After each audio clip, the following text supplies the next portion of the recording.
We are live now. Thank you. Good evening, everyone. Call to order a regular meeting for the Normal Town Council for Monday, October 19th, 2020. Please call the roll. Mayor Coos. Here. Mr. McCarthy. Here. Ms. Cummings. Here. Mr. Nord. Here. Ms. Smith. Here. Mrs. Lorenz. Here. Mr. Preston. Here. We'll begin with a Pledge of Allegiance.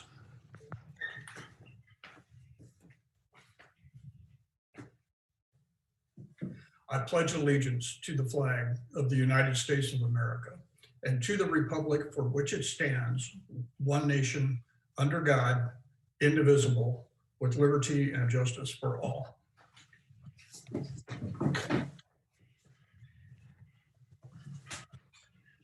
The governor has issued a disaster declaration related to the public health concerns caused by the statewide COVID-19 pandemic.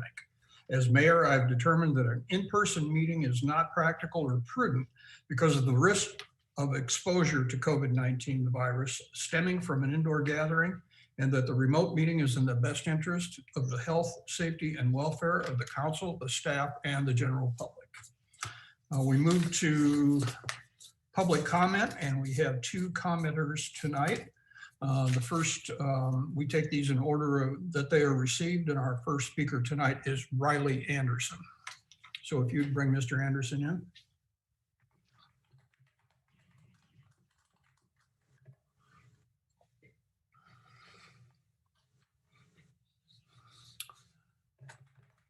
Mr. Anderson, welcome. For public comment, you have 3 minutes of public comment. So go right ahead when you're ready.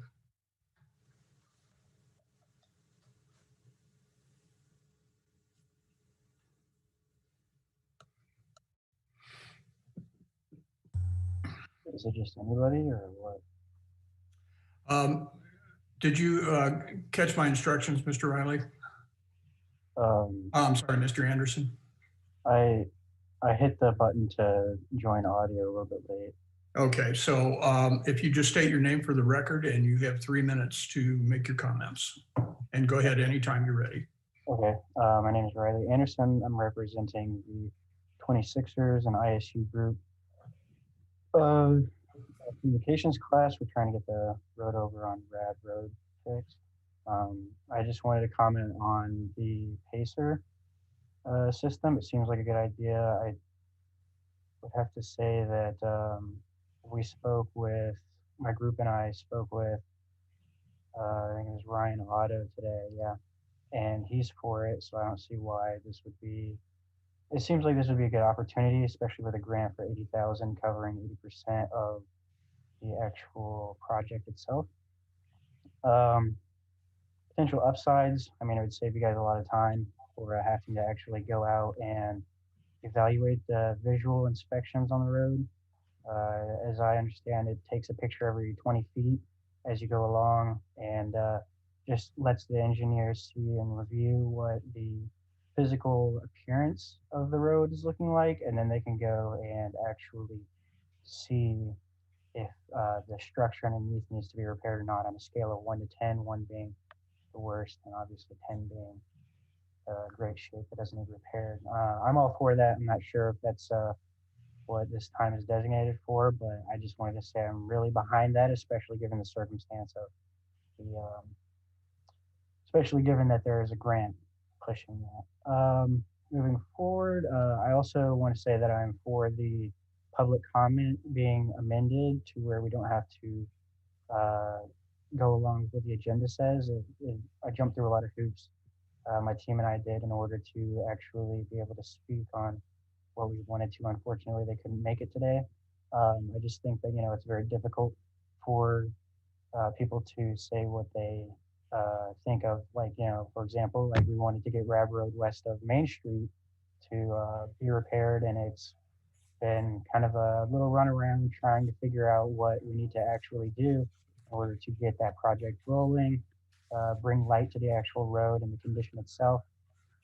And being able to, you know, speak about this openly in a meeting does seem like it kind of speed things along. It helps you guys in order to kind of know which projects need to be evaluated more closely.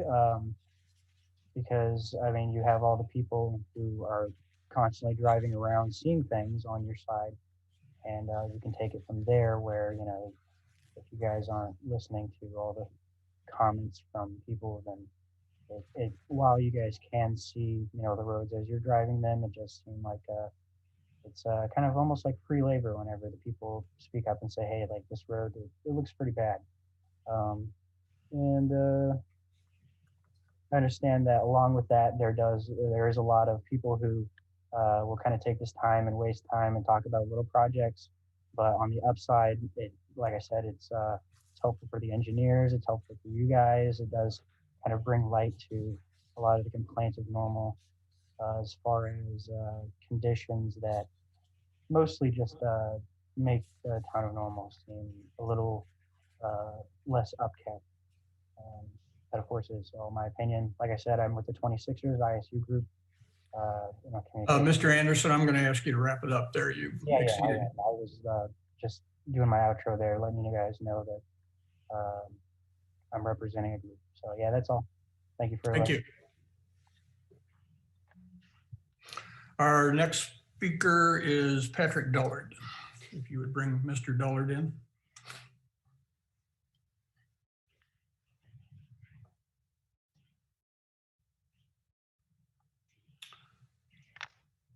Welcome, Mr. Dillard. I know you know the rules. You're on mute. Sorry about that. Thank you. My name is Patrick Dillard. I reside in Normal, serve as the president of Friends of Constitution Trail, and I'm a recent inductee into the Frequent Commenters Club. Tonight, I speak to you to urge your approval for the resolution of financial commitment and an acknowledgement of the town support for a 2020 Illinois Transportation Enhancement Program grant application for an extension of Constitution Trail from Adelaide to Parkside. This segment has long been on the Friends wish list of trail extension projects. More than just wishing for it, you should know that a number of years ago, the Friends invested almost $5,000 in engineering conceptual design to address some of the challenges associated with the project, such as navigation around the golf course and right away between the town and the university. That bears repeating. Local residents invested their dollars in this project before ever requesting tax dollars. What's Normal is deficient in trail facilities for residents of that part of town. This extension provides a safe biking route to Normal West and Parkside Junior High. ISU's long-term plan suggests that Metcalf and U-High might one day be out there as well. The trail will also provide residents with safe alternative access to ISU's recreation fields and Maxwell Park. And finally, this is fiscally responsible. Spending 20 cents to bring 80 more cents of our tax dollars back to fund this project is good use of my tax dollars. Thank you. Thank you. We move to the omnibus agenda. Items considered routine and will be handled with one vote unless a council member would like to pull an item for discussion. Mr. McCarthy.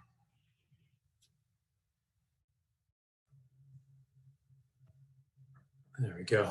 Thank you, Mayor. I would like to pull items B, C, E, F, and G.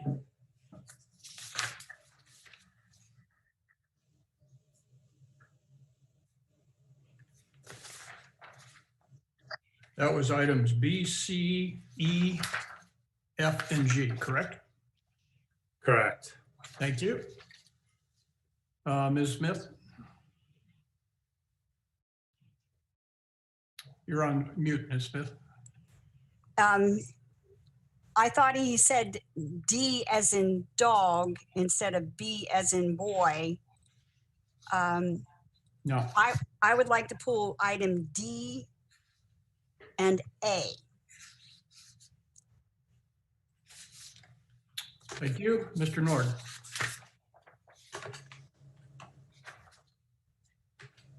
I would like to pull item H.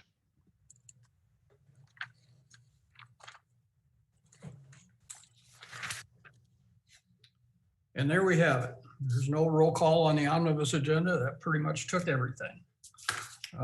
First item is item A, approval of the minutes of the regular council meeting of October 5th, 2020. Ms. Smith? I move this item, please. Thank you. Second. Thank you. If I would simply like to include in the minutes a notation that R.C. McBride has been confirmed to fill a seat that was set to expire in March of 2021.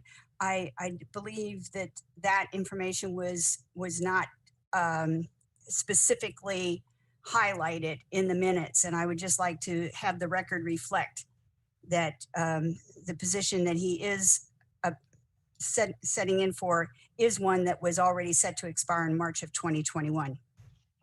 I think for Robert's Rules of Order, we'll need that in the motion of an amendment. I'd like to amend the minutes to have them include the statement that R.C. McBride will be filling a planning commission seat that was originally set to expire in March of 2021. Second. Second. I'm not sure who did that. Angie, I'll let you pick it. Discussion on this item. Hearing none, please call the roll on the amendment. Mr. McCarthy, Aye. Ms. Cummings, Aye. Mr. Nord, Aye. Ms. Smith, Aye. Mrs. Lorenz, Aye. Mr. Preston, Aye. Mayor Kus. Aye. The amendment is approved. Ms. Smith, any further on the minutes? No, then do I need to have a separate motion to accept the amended minutes? No, we just accepted the amendment, so we'll call the roll on the approval.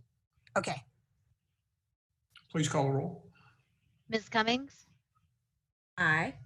Mr. Nord, Aye. Ms. Smith, Aye. Mrs. Lorenz, Aye. Mr. Preston, Aye. Mr. McCarthy, Aye. Mayor Kus. Aye. The minutes are approved. Item B is a report to receive and file town of normal expenditures for payment as of October 14th, 2020. Please call the roll. I'm sorry. Motion to approve. So moved. Second. Thank you, Mr. McCarthy. Yeah, thanks, Mayor.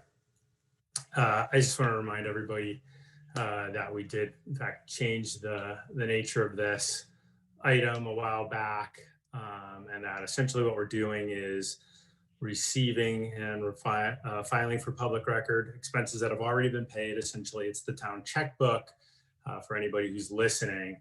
And so there's two categories of expenses that are included in this report.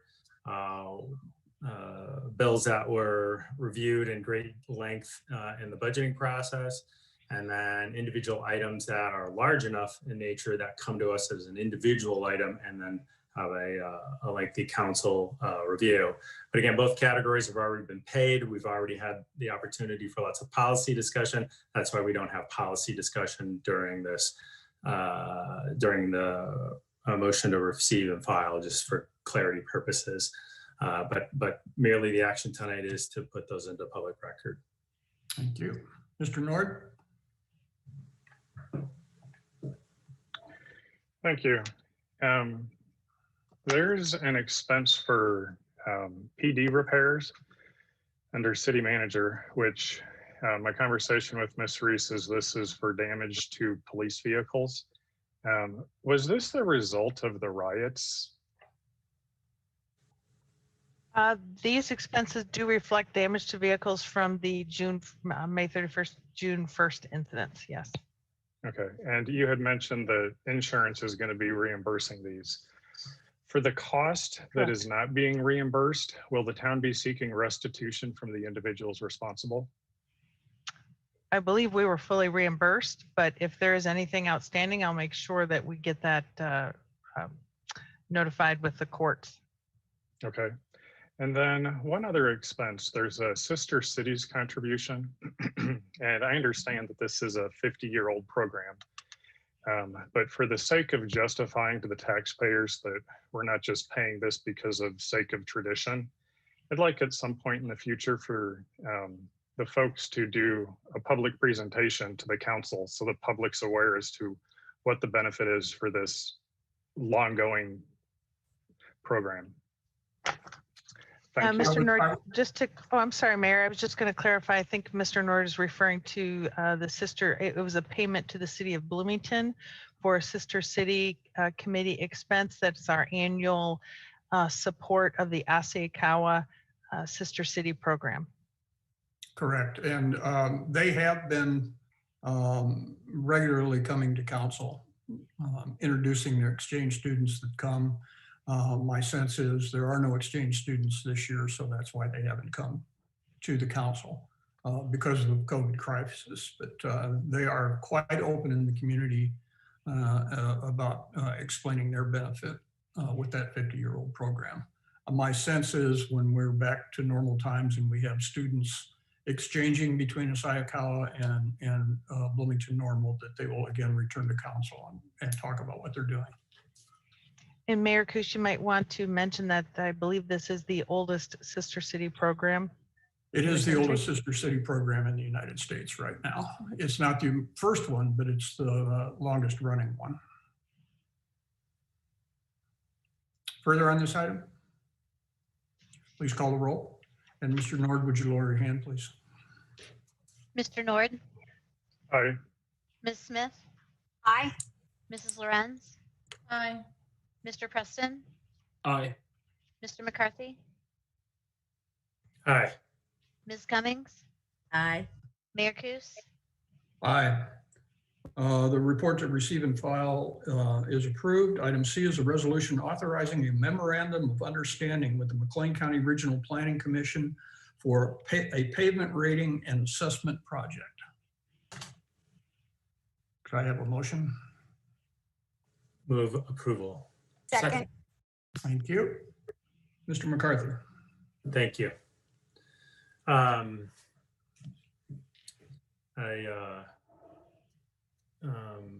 mostly don't want to repeat our public commenter. You had some good points already about the efficiency of the process. We saw in our council report going under one system will help us quite a bit, and to have a strong 5-year pavement management approach will be great. But I'm really excited and thanks to staff for, again, bringing back more of our tax dollars to be invested right here in Normal. It's great professional work on behalf of the citizens of Normal to stretch our tax dollars as far as we possibly can. You know, to bring back $4 for every $1 of local investment is a pretty great effort. So I just wanted to say thanks and appreciate the hard work and keep them coming. Thank you. Mr. Nord. Thank you. A couple of questions on this. So with this expense, will this cover the cost to rate every road in Normal? Mr. Nord, good question. I'll ask Mr. Otto to unmute himself and turn on his camera, and he's prepared to answer your questions. There he is. Thank you, Mr. Otto. Thank you, Ms. Reese. Yes, it will rate every street in Normal. In fact, it will rate every lane mile in Normal. So when we're complete, we should have a very comprehensive data set with ratings, as well as some good budget numbers for our probably what we call a 5-year capital plan. Okay, great. And then will this expenditure make our rating system consistent with that of Bloomington's? Yes, that's one of the benefits of this system. The McLean County, as well as the city of Bloomington, use the PASER rating system currently. So Okay. put us on the same plane as both the county and the city. Yeah, I've talked with other Bloomington council members, and they rave about that system, and you know that's really worked well for them. So I'm glad we're going down that route. With this expenditure, will it result in more street work actually being completed? I think it Um, will give us, go ahead. Sorry, I was Mr. Reese, go ahead. I was just going to start the response, and then I'll defer to you. That this expense is simply the actual rating itself. What we do then is use the output, the outcome of that study, to prioritize street projects. So the funds then through the budget process will be allocated to street projects based on priority. Mr. Otto, you want to supplement? Okay. No, I think that's correct, Mr. Reese. Thank you. All right. And then in the write-up, it says that there's going to be this consortium created. Could you explain like the operation for that, staffing, the purpose and the deliverables for this consortium?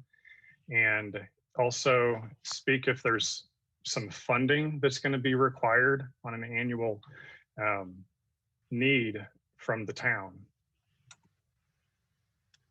No, that's a good question. I believe the answer to the funding question is no. We anticipate utilizing existing relationships with the town, city, and county staff. We mentioned last meeting that we meet regularly, and we continue to do that. We envision this to be just a way to continue to share ideas for pavement preservation, street repair, and being on the same rating system as those other two entities will help across the board with trying to share ideas, share techniques, and work together better.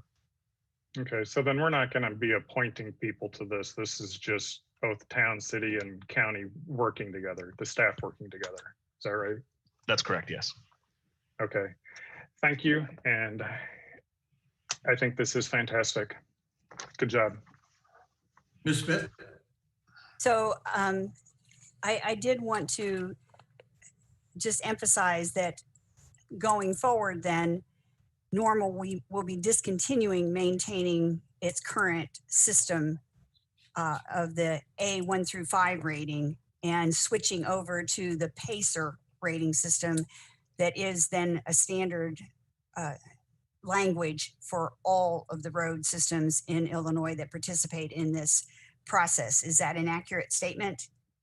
That is an accurate statement. We will maintain the historical data, but we will not update it anymore. Okay, and in terms of what this will give us the capability of doing is being proactive instead of reactive, as we have done with the sewage system that has begun, and if not already completed, their cammering of all of the sewer lines. This is yet another infrastructure system where we're attempting to quantify what is out there, what is needed, and have a measure that is standard for evaluating which projects deserve higher priority, correct? That's correct, yes. The idea is to apply the right treatment at the right time, at the right cost, to minimize life cycle cost. Okay, great idea. Thank you. You're welcome. Please call the roll. Ms. Smith, Aye. Mrs. Lorenz, Aye. Mr. Preston, Aye. Mr. McCarthy, Aye. Ms. Cummings, Aye. Mr. Nord, Aye. Mayor Kus. Aye. The resolution is approved. Item D is a resolution to award the bid for Main Street Water Main Extension Project to SNC Construction Incorporated at a total cost of $417,505.59, plus up to a potential $5,000 bonus for early completion, and authorize the city manager to execute agreements with Union Pacific and Rail Pros. I move this item. Thank you. Go ahead, Ms. Smith. Yes, I just wanted to have some expanded discussion of the bidding process, because we are seeing a new company participate in the bidding process for our major repairs here. This SNC company that came in quite at quite an attractive rate. Since they are new to working with normal, if Ms. Reese, if you could, either yourself or another member of the staff, speak to how you communicated the availability of the bids and solicited bids themselves, but then seeing that SNC came in as they did, what kind of due diligence was performed to assure yourselves and the town that this company was in fact capable of proceeding with the work? Okay, thank you, Ms. Smith. I'm going to ask Mr. Burkhart to, there he is, unmute and join the conversation, and he'll be able to provide that information. Yes, thank you, Ms. Reese. SNC Construction has bid 2 of our water main jobs, this one on Main Street, and I also bid the Oak Street job that was bid earlier this year. You are correct. They are a new contractor that's been bidding our jobs. Quite frankly, not really kind of sure how they got, really into our area. We know that they are trying to expand where they're currently at. They are based out of Gibson City. They are doing work for the city of Champaign currently on a $650,000 sewer project for city of Champaign. CMT reached out to the city of Champaign to see how that project is going for them. They are ecstatic with the work that SNC is doing for them. Says that they've met all their bid prices. They haven't had any change orders, any extras. They're on schedule, and that they have done everything that the city has asked them to do, both in the field and what was required of that contract. We feel that SNC was a good bid, as stated in the council report. They currently do a lot of work with the railroad. We've talked to one of our contractors who bid the job, who was not low bid, and he kind of made the comment that their costs to add the insurance, the additional insurance coverage that the railroad requires, was significant for them to just add it onto their existing insurance policy for such a short term, without a lot of, I'll say, history in doing work in that railroad. SNC does a lot of derailment, hazmat cleanup, signal installation. They do other storm drain installations underneath the railroad. So that is a policy that they carry all the time. And I'm sure as long as they're able to keep some of their claims down, that policy, they get a better rate than other contractors who don't utilize that extension as much and just have to add it for kind of some, what I'll say, some hodgepodge jobs here and there. At some point in time, kind of every new contract or every contractor is a first time worker, for a city or municipality, a state. This will be our first opportunity with SNC. Again, based off of the history of their business, work that they've done for other communities, we feel that they're a great contractor to work with, and we're excited that they'll hopefully bid future jobs for us and kind of give us a third contractor who will be consistent in bidding our projects instead of the 2 that we typically receive. Well, thank you for that background and the due diligence that the staff did perform. It's good to hear such positive feedback from the contacts you made in conjunction with such a favorable price. So that's all I had. Thank you. Thank you. Mr. Nord. Thank you. My understanding for this project is there have been no complaints from residents and no service issues. Is that correct? That is correct. Okay. And then there is work being done by the town looking at a underpass or some sort of alternate train crossing at University.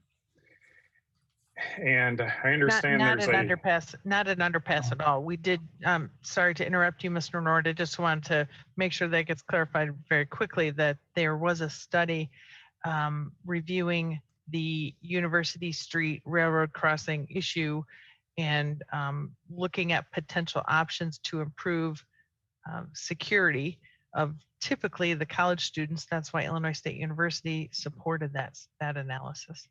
But no decisions, nor any design, nor any funding, or anything of that sort is currently in process. okay. Now, the water main that currently serves that area, does it go down University?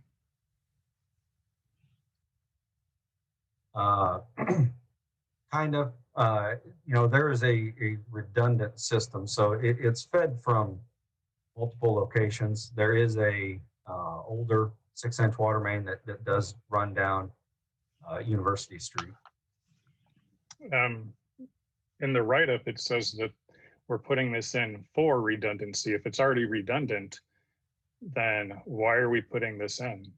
All of that current main that's in there is all, in our opinion, all undersized for existing loads with apartments south of Hovey, Beaufort. We provide some service to Carl Broman. The largest main that kind of feeds that area without this extension in there is an 8-inch main that's mile, maybe a mile and a quarter away. We have a 12-inch water main that started being installed up Main Street several years ago when the bridge got replaced down by Etchison. We replaced part of this water main along Main Street with a new 12-inch. That was kind of the first phase of that. And now this is kind of completing the last segment of this that has not been installed yet, that we want to get this installed before IDOT does any future work on Main Street so that we don't come in after a new road improvement and tear anything up, trying to stay 3 to 5 years ahead of them. Now, also, Ms. Reese had mentioned that there's no known development or request for additional service there. Is that accurate? That is accurate.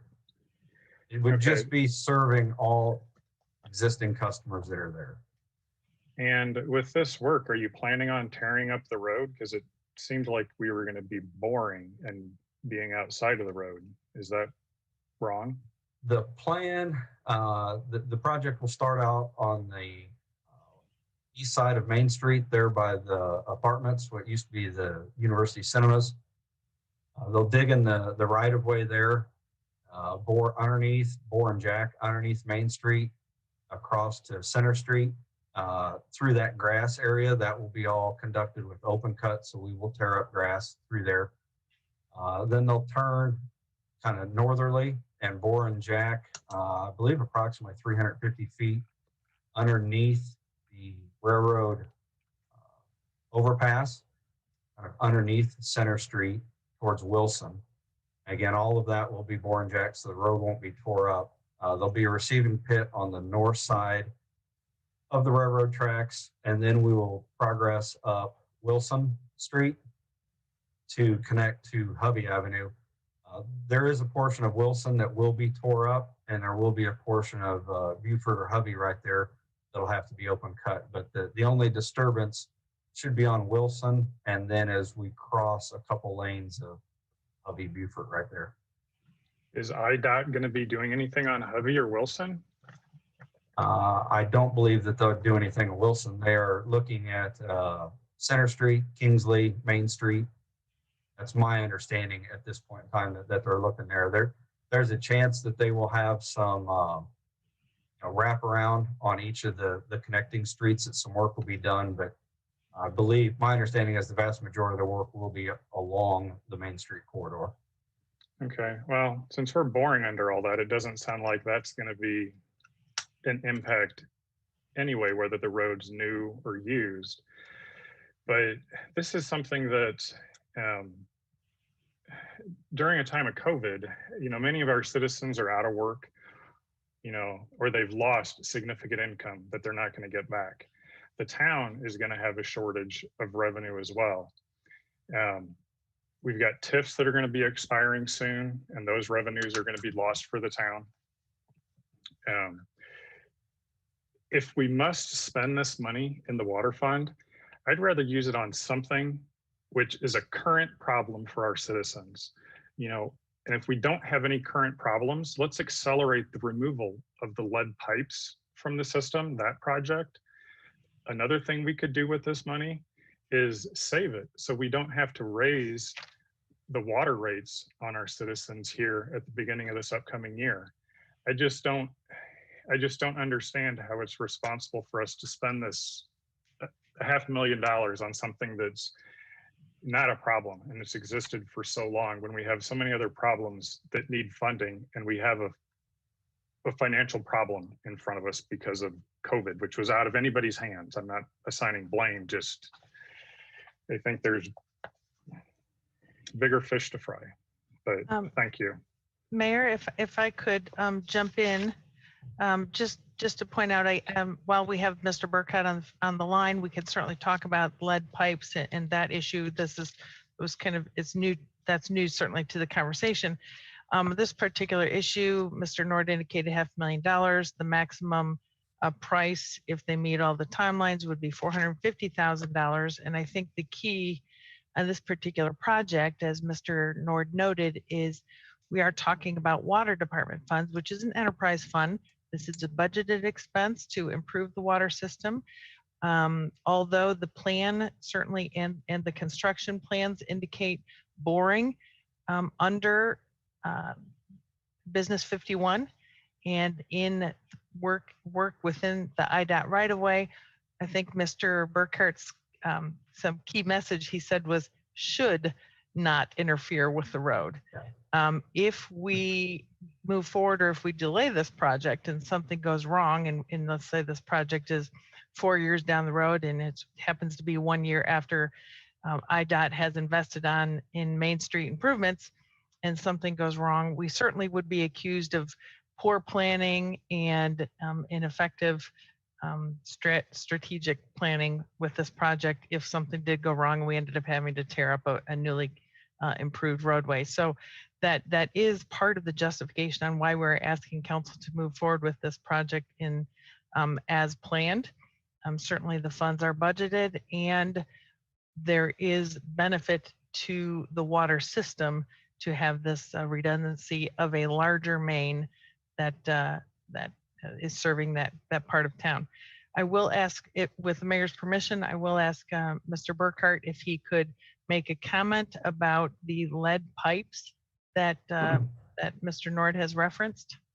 Yeah, and I guess if I could real quick too, water department believes, we are doing good for the community as well because we are keeping, a contractor with some of their employees employed and receiving a paycheck as well during this pandemic. Referencing the lead lines, we are still completing our complete inventory of it. We have all known water services documented. We were able to capture all of that stuff through our water meter replacement program that we completed a year or so ago. We are in the process of verifying the unknowns, ones that we have not had any information on. Right now, the water department is sitting in good shape with the number of lead lines that we have. To date, we know of less than 35 total lead lines in the system. We've also just completed our lead and copper sampling as required by the EPA, and we have no violations with the EPA. Our lead numbers that come back were all within spec. So while we do have lead lines, they're not causing an issue to any of the end users at this time. And we've continued to see those results for all the sampling that's been done throughout past years. Once we have the finalized numbers on the count, that's when we will finalize our plan to complete that. Thank you, Mr. Burkhardt. Ms. Smith. I know Mr. Nord raised the issue that there is no new development envisioned for this area, but we moved here in 2008, and I know that that section of town has undergone quite a bit of renewal and construction. The University Cinemas has been replaced with apartments. A fraternity that suffered a fire has been replaced with an expansion. Some of the smaller homes on Hovey have been replaced with multi-story apartment complex. There's been apartment buildings above retail establishments along Center Street, Main Street. So how old were the water lines serving that area that was originally primarily single occupancy residential houses? I apologize. I did not look that information up. From what we've seen, I'm going to kind of shoot from the hip a little bit and guess that water main was probably installed in the 60s and 70s. But you are 100% right. That water main was sized and installed back in the day based off of small residences, single family homes. There are several large apartment complexes. Carl Broman has gone some significant upgrades and increased their size. And that all puts extra strain on our water system based off of fire flows, needs for that, along with just everyday user use. So you are correct. The system that is in there now was not designed for the use that it is seeing today. Well, and I don't know the logistics of doing the water main work before the road repair. I just have worked on remodeling houses and know that you work from the ceiling down, and you're not going to refinish the floors and then start working on your ceiling and be dripping paint and drywall dust onto nicely finished floors. And so I get the analogy that if the state were to come in and make those road repairs, we would look like we're not being very good stewards if we were to promptly go in behind them and dig things up, because then we found a problem. So thank you for that. And I'm lowering my hand. Mr. McCarthy. Try to lower my hand on the front end, Mayor. I know I keep forgetting. Yeah, I just wanted to reiterate, I think we've heard it, not to belabor a point, but we're talking about the use of water funds. We use water funds on water projects as they should be, not for whatever whim of idea. Water funds say in the water fund, it's an enterprise. So I just want to make sure everybody's clear that's paying attention to this. I guess two thoughts and listen to this conversation. One is I'm not in favor of damaging a newly updated road. How many of us have been through, areas where it looked like, a new road was poured and yet, a cut across it for something that was done later. I think it'd be tragically irresponsible of us to know that road work is coming and know that we have road work to do or infrastructure work to do under that road, and that we just didn't do it because we wanted to wait till later and then risk the chance of tearing up a street. And not just any street, not a little street, but Main Street, one of the single most busy, well-used roads in our community, that we want to take a risk of damaging that road after it's been brand new repaired, I think would be irresponsible of us. So I guess the second and add-on is in reality, staff is looking ahead on behalf of the citizens, trying to make sure that we're staying ahead of projects and doing some work when it makes sense, and make sure that when we finally do get Main Street done, we know how hard it is to get the state of Illinois to come in and do Main Street work. We all know that. It takes a long time to get that work to happen. So we don't want to do anything to jeopardize that work once it finally gets done in our community. So I'm not in favor of putting this off and taking that risk, frankly. Thank you. And Ms. Lorenz. Hey, thank you very much. I want to say a couple of things and then toss a question back to Mr. Nord.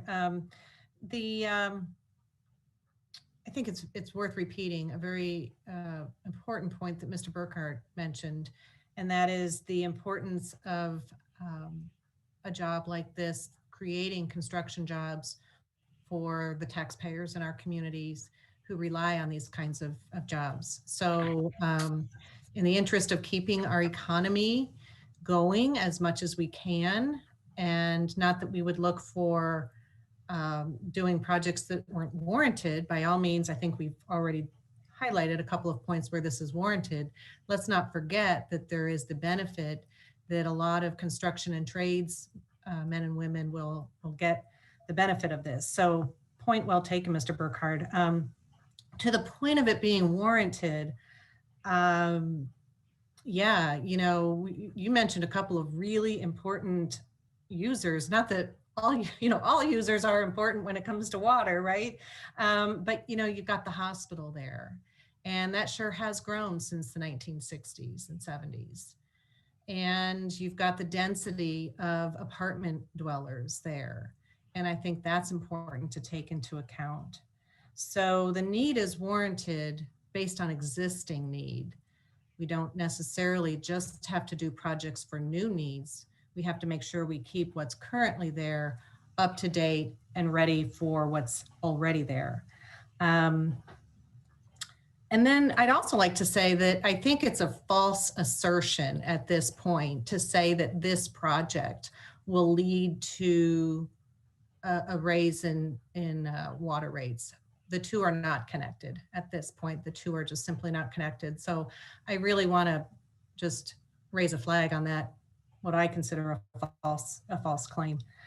So those are my comments. Mr. Nord, I guess two questions to you. First, you know, unrelated to this project, but I find it sort of interesting that this is the second time you have raised the question around lead pipe and your concern, and it's the second time that it's been answered that, as Mr. Burkhart did. So I'm just kind of curious why you continue to raise that if there's something that's not being adequately answered there. It seems pretty comprehensive to me.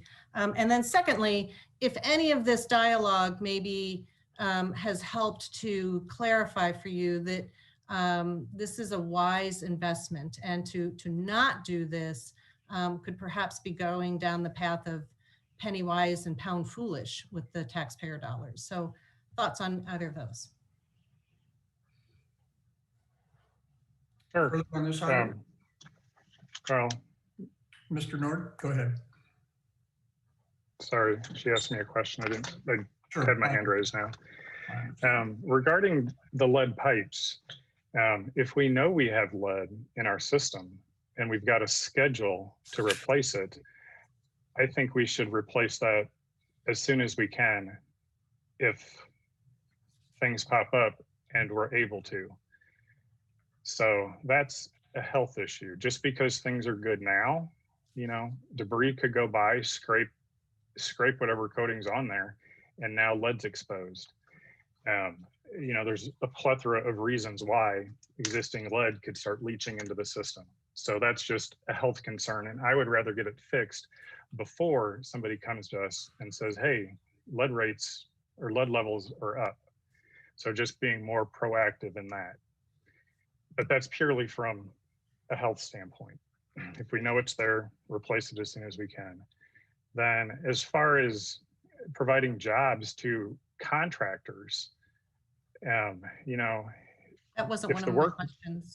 if the work needs to get done, then let's do the work. But unless we're doing like a government jobs program, you know, I think that's outside of the scope of the town council. Something else that was brought up was there has been no request or no complaints because of water service in this area. There's no request for additional water service in this area. So I just struggle to understand why we're doing this, or why this is a higher priority than things that we do have complaints on or that we know is an issue. And that's my struggle. Mayor, Go ahead, Ms. Reese. okay, thank you, Mayor. Just a couple of things in terms of continuing to utilize Mr. Burkhart's expertise while he's on the call. when Mr. Nord is referencing lead lines in the system, lead pipes, some people call it. Mr. Burkhart, you referenced lead lines and you said less than 35. We're not talking about water mains, are we? Or are we talking about services? So if we could clarify what exactly we're referencing, and then Mr. Nord's comments about being proactive in removing lead services versus investing, proactively in this water system improvement through Main Street. I guess that's just one thing I would put out to council. But Mr. Burkhart, if you could clarify, what do you mean by less than 35 lead lines? Yes, that is the service line that runs from our main into the house. EPA, typically in the past, we have just counted what I will say is our side from the water main to the shutoff at the property line. EPA kind of doesn't distinguish that separation anymore. So if the homeowner side is lead, it's a lead service. If our side is lead, that's a lead service. So there are about 35, less than 35 right now. And again, we're not fully done verifying this total number. I anticipate that number to climb a little bit as we get these last ones verified, but knowing the areas of town that verification needs to be completed in, the town should be 50 services or less, so a very small number. And talking to some colleagues around the state, we are well ahead of the curve of all the other municipalities. We have to submit a certain material service line inventory to the state every year. It's usually done in the middle of April. You can go to the state's website and look. There are several communities that have thousands of unknowns. We have consistently chipped away the unknowns and the known leads every single year. So while we still may have about 35 lead services in our system today, that number was well over 100, 200, I think, our first one that we submitted. We're chipping away at it. The other problem that we're struggling with is the EPA and the Department of Public Health has not completely finalized all of their plans on how lead service lines need to be completed. Again, the homeowner owns and maintains the lead line from that shutoff into the house. This is where this whole situation becomes real difficult because they will not allow a partial line replacement done at this time. The whole line has to be replaced from the water main all the way into the water meter at the house. So who bears that cost? How does it get done? Does the homeowner, does the town make the homeowner pay for their portion of it? Do they pay for it all up front? Does the town pay for it and then get reimbursement back from the homeowner? These are all items that we are looking at and working on kind of behind the scenes while we are trying to complete that inventory. So this isn't us just kind of kicking a can down the road and waiting. We're getting complete numbers so that we can go out and say, this house, and this house, these are the ones that have to have work done. This is the exact work that needs to be done. Here's how it's going to get done, who's paying for what, and it will all be completed. Our plan right now is what we call year 2, I believe, of our budget. So not next year, but we're finalizing kind of our payment process, our payment plan next year after we know kind of what all our costs are going to be, because they're still unknown. You're talking about digging outside of someone's foundation of their house, punching a new service in. It's a finished basement. Those are all things that the town is going to have to get worked out to complete this, because again, we can't just replace our portion. It all has to be done at once. Thank you, Mr. Burkhart. You're welcome. Thank you. Ms. Lorenz and Mr. McCarthy, you've got more to say. I'm at the risk of making this conversation go in a circular manner. If you have something new to add, I would entertain that. And Ms. Lorenz, I think you still have your hand up. So. Yes, I just would only come back around and say that I I didn't really feel a compelling argument from the answers provided by Mr. Nord that about being concerned about this. I think I'll go back to my statement that this is to hold back on this project at this point would be penny wise and pound foolish to the taxpayer dollars. I think Mr. Burkhardt has given us a very comprehensive answer on the lead lines, and many of the council members here have provided the reasons that this is warranted. Thank you. And Mr. McCarthy. Yeah, real quick. Thanks, Mr. Burkhardt, for your explanation. And obviously, this isn't an either or. Either we do this project or that project, and that hasn't been brought out yet. It's not a scarcity of resource type of situation here. And so you're clearly, by your very thorough answer, you are on top of that situation. We're not neglecting it. And as usual, when things involve the bigger government, they can take longer than we like. The last point I want to say is generally historically, right? As a planning body, as a policy board, we don't wait till people complain about things that break. That is not the policy of this council, to wait till stuff breaks. So I'm sorry, I just flat disagree with that philosophy. Let's wait till something breaks and people are complaining about it before we do anything. It's never been the perspective or the strategy of this policy board or this town. So I just wholeheartedly disagree that we have to wait for breakage and complaints. I will never be in favor of that type of maintenance policy. It's actually kind of shocking to hear, since Mr. Nord is professed to be all about maintenance and preventative. And here he is talking about we have to wait till something's broken or that we get complaints on the situation. And it's Point of order. Point of order. Kind of surprised by that. So I'd like to call a point of order. This meeting is supposed to be talking about issues. It's not supposed to be talking about reasons why you think another council member is making a decision that they are. So let's keep the conversation to the business and your own personal opinions, not opinions of other people. Thank you. I would disagree with your point of order, but you to be clarify, Mayor, I didn't talk about his reasons at all. I simply talked about statements that you've made, Mr. Nord. I have no idea why you make those statements. I didn't comment on your motivation or your rationale. let's take this to a vote, please. Please call the roll. Mrs. Lorenz, Aye.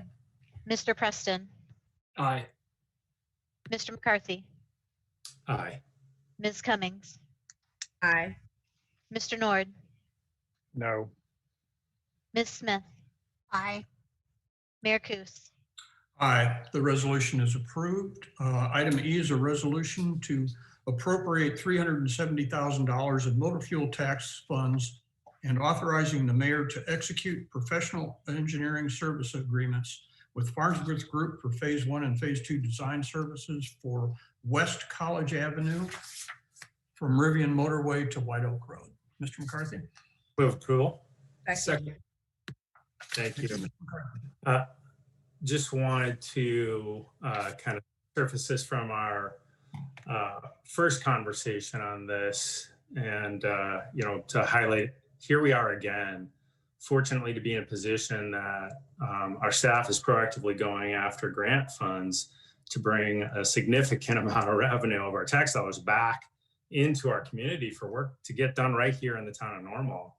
I believe last time we had this discussion, we all agreed what an amazing project and an amazing effort on the town and a great use of local seed money to bring back almost $6 of our tax money back for every local dollar invested. And so kudos to staff for once again finding these opportunities and figuring out ways to put us in a position to take advantage of them. I do have a question just to remind us of the grant process and our commitment of local dollars and when that happens, and then what happens next in the process. If Ms. Reese, that's you or Mr. Otto, or who exactly would be the right person to answer that? Thank you, Mr. McCarthy. I'm going to invite Mr. Otto to come back on screen with us and talk about this project. He can highlight and summarize the details of the project, including the funding breakdown. Some of those dollars will be coming from the federal federal funds, and then the state local or state motor fuel tax fund, which is what we're asking council to support tonight, and then hopefully grant dollars through IDOT, or excuse me, DCEO. So I'll defer that to Mr. Otto. Thank you, Ms. Reese. The funding for this project, like Ms. Reese stated, is kind of a three-tiered approach with local, state, and federal funds. The project itself, the phase 1 and phase 2 that's before you tonight, the phase 1 engineering is the preliminary engineering portion, and the phase 2 is the more detailed engineering, including construction documents, plans, and all the details that we need to construct the project. After that, the project would go to bidding, and right now we are projecting a project construction of in the year 2023, so summer 2023. Some of the complexities of this contract are that since we use federal funds, it requires additional approvals through the main office down in Springfield of IDOT. We are projecting that unfortunately those approvals could take up to 6 months, and that is why there are 2 contracts proposed with Farnsworth Group. The first one would allow for some initial surveying and upfront work to get the project started, to expedite the plans. We want to make sure we hit the January 2023 letting date. So without that, we don't think we could hit that date given the amount of work that has to get done and the approvals that have to get through IDOT. So that's why we see 2 contracts, and it's an attempt to expedite the project. So if I'm hearing you correctly, then step 1, there's some work to get done to make sure we're ready to apply for the grant on time. Did I roughly get that right?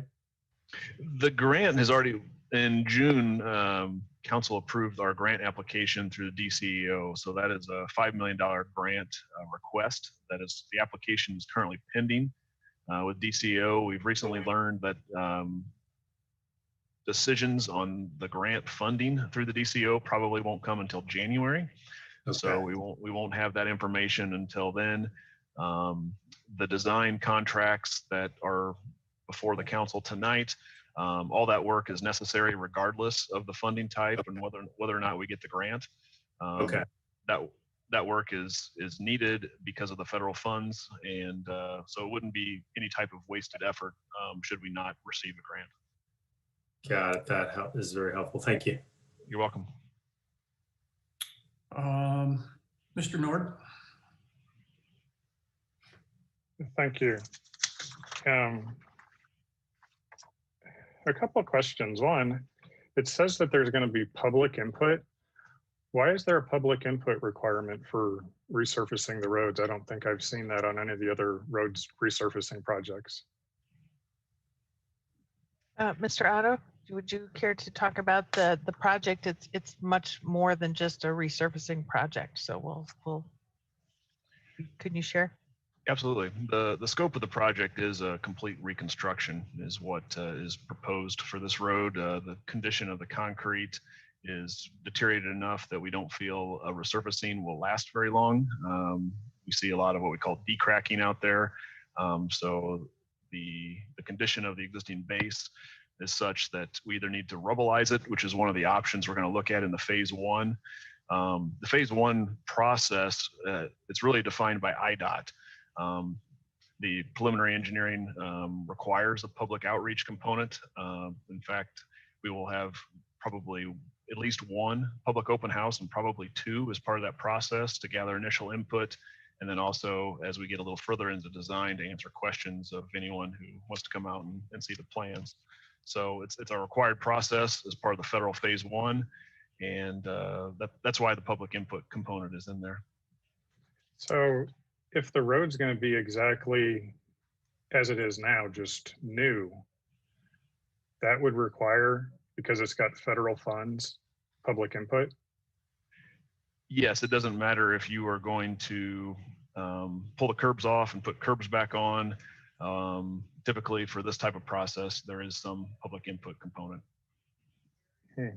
Okay. This wasn't bid out the design. Who was it that decided to go with this particular contractor? Farnsworth was selected through what we call our quality-based selection process. It is a process that is required for motor fuel tax and federal funds. It does not involve a direct bid. In this process, we advertise what we call a request for qualifications for engineering firms. Those are published, and we received, for this particular project, we received feedback and submittals from 7 different firms.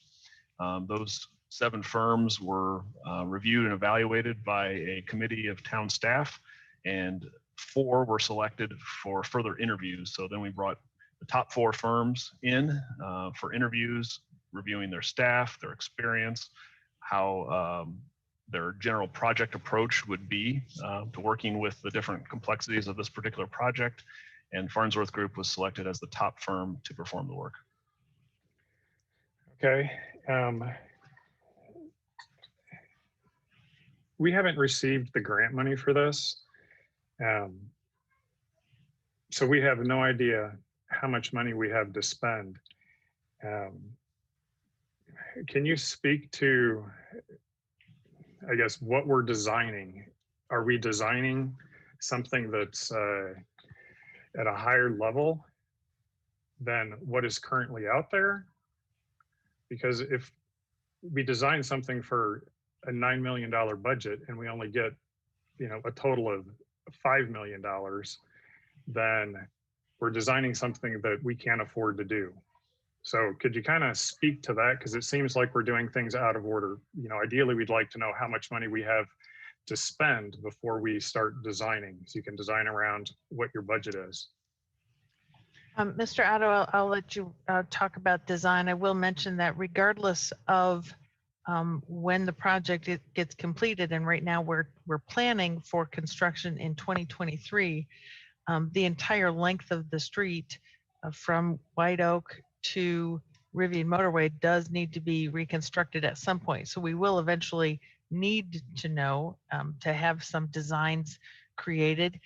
That's what this particular investment is about. Mr. Otto can talk about construction and what happens if we don't receive the $5 million grant that we requested. Thank you, Ms. Reese.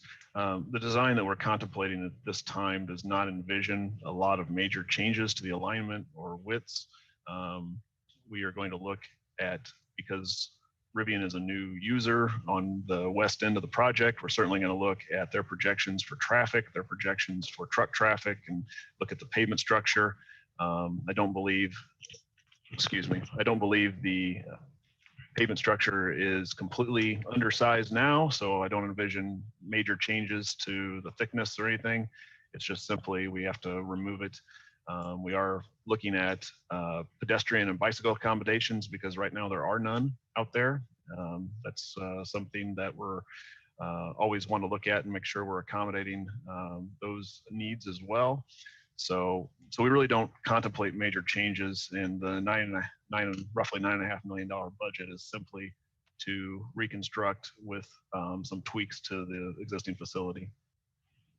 Is 1.4 million, well, $1.37 million is the design phase. Is that right? Did I read that right? Yes, sir. About 1.4, Okay. correct. 1.4. About 1.4. I just struggled to understand what is all that expense for if we're not changing anything. I mean, that seems like a lot of design money for just tearing out what's there and putting the same in. I mean, are they looking at sewers, water? Are they looking at all the underground as well? Absolutely. We feel that's the most responsible way to do it. So we'll be looking at every storm sewer along the corridor. We'll be looking at the sanitary sewer in the area, making sure that where it goes underneath the road, it's in good shape. we want to make sure that before we fix the road, that the stuff underground is working properly. So all that is part of that. Like I said, we are looking at some moving any minor. of the underground? No, I Are don't. you anticipating that anything is moving? There may be some slight modifications. We are contemplating the minor alignment changes and lane configurations. One example that comes to my mind is at the east plant entrance. There's a section where the right lane drops off for westbound traffic, and it basically runs you into a light pole right now the way it's configured. So we want to realign that, make it safer, make it a little more intuitive for drivers and truckers as they come in and out of the plant. So small changes like that, but the cost is consistent with what we see for this type of work and this type of funding. Okay, because the fear that I hear from our constituents, or some of them anyway, is that we're going to spend an enormous amount of money and make some sort of grand drive out there. And that's a fear that, we're going to overspend on what's absolutely necessary. Can you speak to that? I mean, are we designing something that's nicer than what's absolutely needed? Well, I will jump in first, Mr. Otto, before you talk about the actual design, what that looks like. When we went to council back in June, to get council authorization to submit our DCEO grant, we did lay out a timeline that engineering and design phases would, our projected timeline was start in fall of 2020 and conclude in summer of 2022. So we did indicate it was nearly a 24-month design process. So I think that is what would support this $1 million, almost $1.4 million of design expenses. I'll let design and engineering, I should say, expenses. I'll let Mr. Otto talk about what the design looks like, and I'm certain it's not going to be some elaborate, street, but it is certainly something that we want to be proud of and is useful for the traffic and a very significant improvement over what we have today. Mr. Otto? Thank you, Ms. Reese. Yeah, the improvement that is contemplated is certainly not a gold-plated type of improvement, but it's certainly not a bottom of the barrel. Like I said before, we want to make sure we're accommodating pedestrians, we're accommodating bicycles. It is a gateway to the western side of the town, and we want to make sure that the roadway reflects that and is going to last for a long time. So with that, there are some things that we are contemplating, including a multi-use path on the north side of the road, sidewalk on the south side, as well as some tree plantings, things like that to make it into more of a corridor. Okay, and then one last question. Mr. Bernard, I'm going to ask you to hold that question. You exceeded your 10 Sure. minutes. I'll come back to you after some other council members have had a chance to talk. Ms. Smith. So to just really make sure I'm clear on this, the plans that we're asking the Farnsworth Group to develop is not just simply a design itself, but if this were a building, this would be the blueprints, the equivalent of blueprints that once construction begins, that the bidding can use that design framework to submit their estimates for how much the work would cost and proceed with construction. Is that correct? Yes, ma'am. Okay, so it is not simply a design. It is in fact the blueprints for what is taking place, and they do need to study the substrata underneath the road, maybe do soil sampling to tie into what Rivian is providing in terms of anticipated traffic, so that if there's lots of heavy equipment traveling on that road, that it can stand up to that traffic. Correct? That's correct, yes. Okay, that's all I had. Thank you. Ms. Lorenz. You. I just want to weigh in with a statement that I know I've heard residents from that area of town talk for a number of years about the degrading condition of West College. We've known that this is a project that we've needed to find funding for. And I'm glad that we are doing that now and starting at least with the design work. This project has to get done. And to the extent that we can find the grant dollars, I'm all for it, obviously.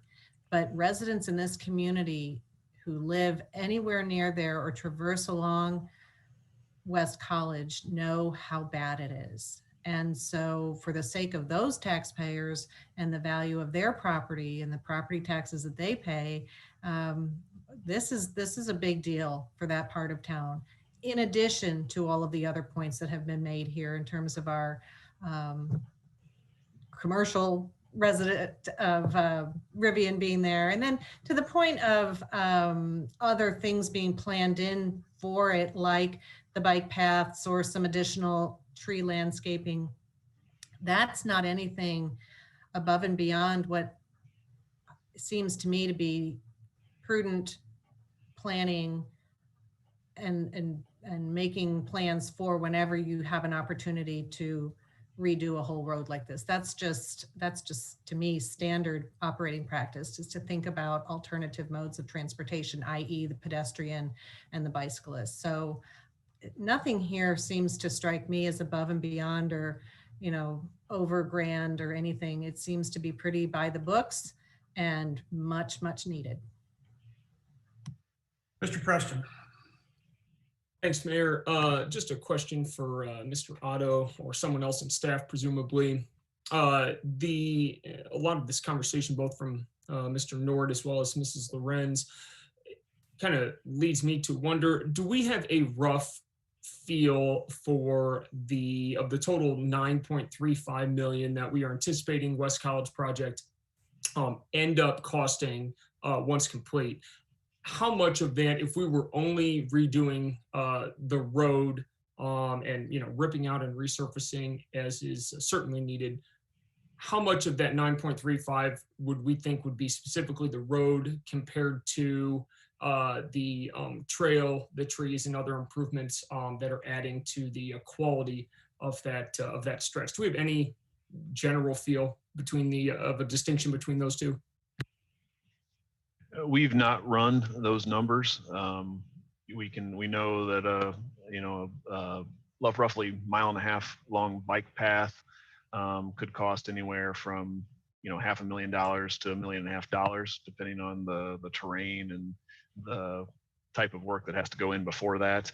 So I guess to answer your question, I'm sorry, we don't have those numbers right now. But it would be fair to say that the high anticipated price tag for this overall project is largely contributed to the road specifically, not some of the other improvements that are planned will likely be part of the design to go along with it, such as the trail and landscaping and others. Is that fair to say that large bulk of this price would be going specifically to the road repaving? Yes, I think that's a fair statement. All right, thanks.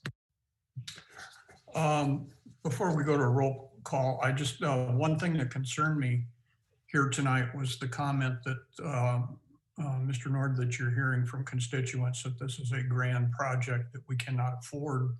And I would ask, since this project has been going on since June in conversation, why you haven't shared that with your fellow council members or staff so that if we can put those rumors to bed, because that's what they are, they're rumors. And in the future, it would be very helpful for you to share that information with your fellow council members and staff so it doesn't become a rumor. Please call a roll. Mr. Preston. Aye. Mr. McCarthy. Aye. Ms. Cummings. Mr. Nord. Aye. Ms. Smith. Aye. Mrs. Lorenz. Aye. Mayor Kus. Aye, the resolution is approved. Item F is a resolution of financial commitment and acknowledge of the town's support for a 2020 Illinois Transportation Enhancement Grant application for the extension of Constitution Trail between Adelaide Street and Parkside Road. Mr. McCarthy. Move approval. Thank you. Could I have a second, please? Second. Thank you. Mr. McCarthy. Thank you, Mayor. Well, our speaker, Mr. Dillard, touched on already some of the things that I had planned to talk about on this. But mostly as a reminder to my fellow council members is that we just completed the Bike and Pedestrian Master Plan. By we, I mean the citizens and some community groups. But that this was the third iteration of this. The last one was done about 10 years ago, and that this item was actually on at least on that last one and maybe on the first one. I don't recall off the top of my head if it's been since the inception of the Bike and Pedestrian Master Plan. But it's been around for a while. And as Mr. Dillard shared with us, town residents have put their own money into this pocket or into this project to try to make sure that this actually comes to fruition finally. And I'm grateful to see that this is on our agenda, and grateful to see that, you know, it must sound like a broken record tonight, but here we are again. Staff has found some grant dollars to bring back to our community to make this a very reasonable investment of local dollars to bring back some more of our non-local tax dollars, about 4 to 1. That's a great return on our investment. But I also want to remind us that this is part of our comprehensive plan about connected neighborhoods. I know that's been in our council report, but I just want to underline that between those two plans, we've had thousands of residents of the town of Normal give us input that these things are important to them. And here we have an opportunity to do it. So I hope you'll join me in enthusiastically supporting this issue tonight. Thanks, Mayor. So I would just piggyback on what you said, Mr. McCarthy, in the sense that this was a high priority project in the original bike ped plan. And because of the conditions of Gregory Street and no right of way to run that without the cooperation of the university, and not saying the university wasn't cooperating, it wasn't there at that point. To serve Parkside and Normal West schools was very critical in the decision to make it a high priority project. We just couldn't get it done. So now that we're moving forward with it, or if this passes tonight, moving forward with it, I think it's a very, very important project in our bike ped network. Mr. Nord. Thank you.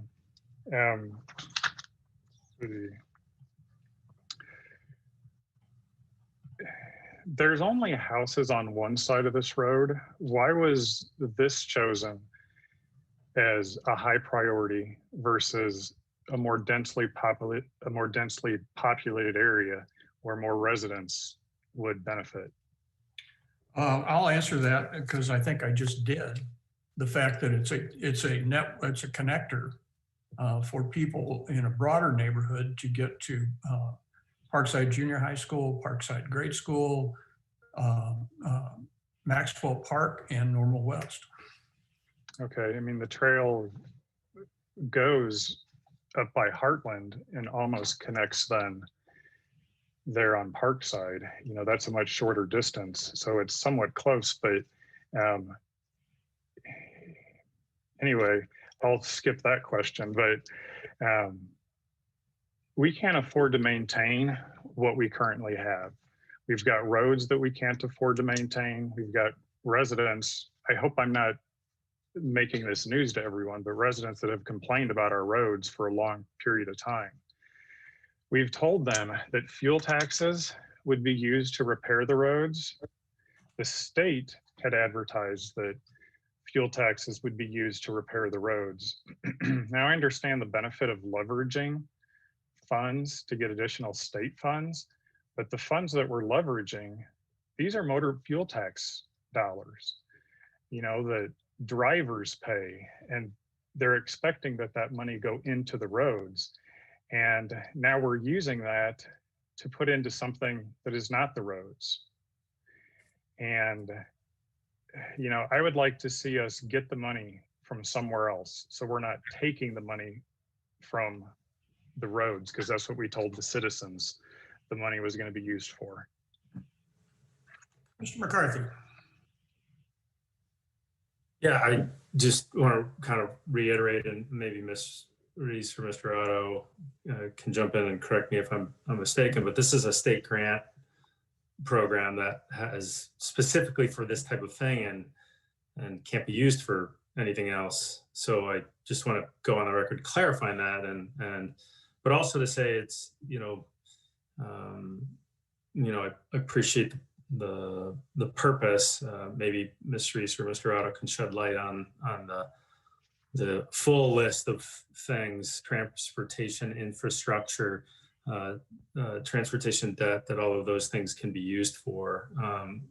Unrelated to this issue tonight, but that was a broad sweeping statement that really doesn't have much to do with our topic tonight. But we're trying to make good on what residents have asked us to do on a bike and pedestrian master plan and a comprehensive plan. Thousands of our residents have asked us to do that also. And when we have the opportunity to go get our own tax dollars and bring them back for a use that the state has specifically made them available, roadway or not, there's an opportunity for us to go get our own money and bring it back and put it to work on infrastructure that literally thousands of people have asked us to do. I fail to see the misunderstanding with that, or why that we wouldn't want to do that. I think it's we're doing exactly what we want, and staff has found a way to leverage 2 of our local dollars to go get 8 of our non-local dollars and bring them back. I think it's a fantastic thing, and we're doing exactly what our residents have asked us to. So. Mayor Kus, if I could interject here. Smith, can you hold, please? I'll come to you. Go ahead, Ms. Reese. Mayor Cruz, I was just going to explain. I believe what Mr. Nord was referencing is certainly the 80%. What we're asking council to authorize tonight is the ITEP grant fund and the commitment of our MFT dollars for the town's 20% match. So I believe that MFT 20% commitment of $241,000 is what Mr. Nord is referencing, using those $241,000 for some street project rather than this proposed trail project. So I just wanted to clarify that that difference between the MFT uses. Mr. McCarthy, you are accurate in terms of the ITEP grant cannot be used for roadway. That's why we are seeking to leverage these $241,000 of town MFT allocation, which are the state motor fuel tax dollars coming to us, to seek $964,000 from the state. So it's an 80-20 match. I will just, for council's recollection, I guess I'll just share that we, this year in our motor fuel tax fund, had budgeted to spend over $3 million of motor fuel tax money. That is the pot that of support that we get from the state motor fuel tax. So we certainly do invest in a lot of projects. This is just one additional transportation related investment that we're asking council to support. Ms. Smith. And in looking at the communications that were circulating prior to the meeting, I think the sticking point is whether or not MFT funds should be exclusively for roads. And in pulling up the agenda item from our earlier meeting, the distribution of the proceeds, if I may read, says that the tax shall be used to fund local transportation infrastructure, including road and bridge construction, repair and maintenance, and the support of departments responsible for managing the town's transportation infrastructure. It was not specifically dedicated to simply roads. If you'll recall, Mr. Nord, you had requested an amendment limiting the use of these new motor fuel tax dollars for that purpose, and the motion didn't pass. And at the time, Mayor Coos highlighted that he felt that it would be tying the hands of future councils if they were to make that. And so I just want to highlight that transportation infrastructure can go beyond roads and be a broader application of how people do in fact allow themselves to commute from one location to another. And just to highlight that, in Flick's column this week, he was mentioning that they uncovered some rail bed that had connected the several towns in central Illinois, Decatur, Springfield, Bloomington Normal, and Peoria, with an intra-state rail system that was in force less than 100 years ago. So what we define as transportation is subject to change. And while I know that there are some constituents that question whether or not bike is a legitimate use of a transportation, there were 7 individuals that spoke in support of the plan to put this kind of infrastructure as part of how normal accommodates all forms of transportation. So this wasn't an effort to mislead constituents in any way, to say we were only going to use it for roads.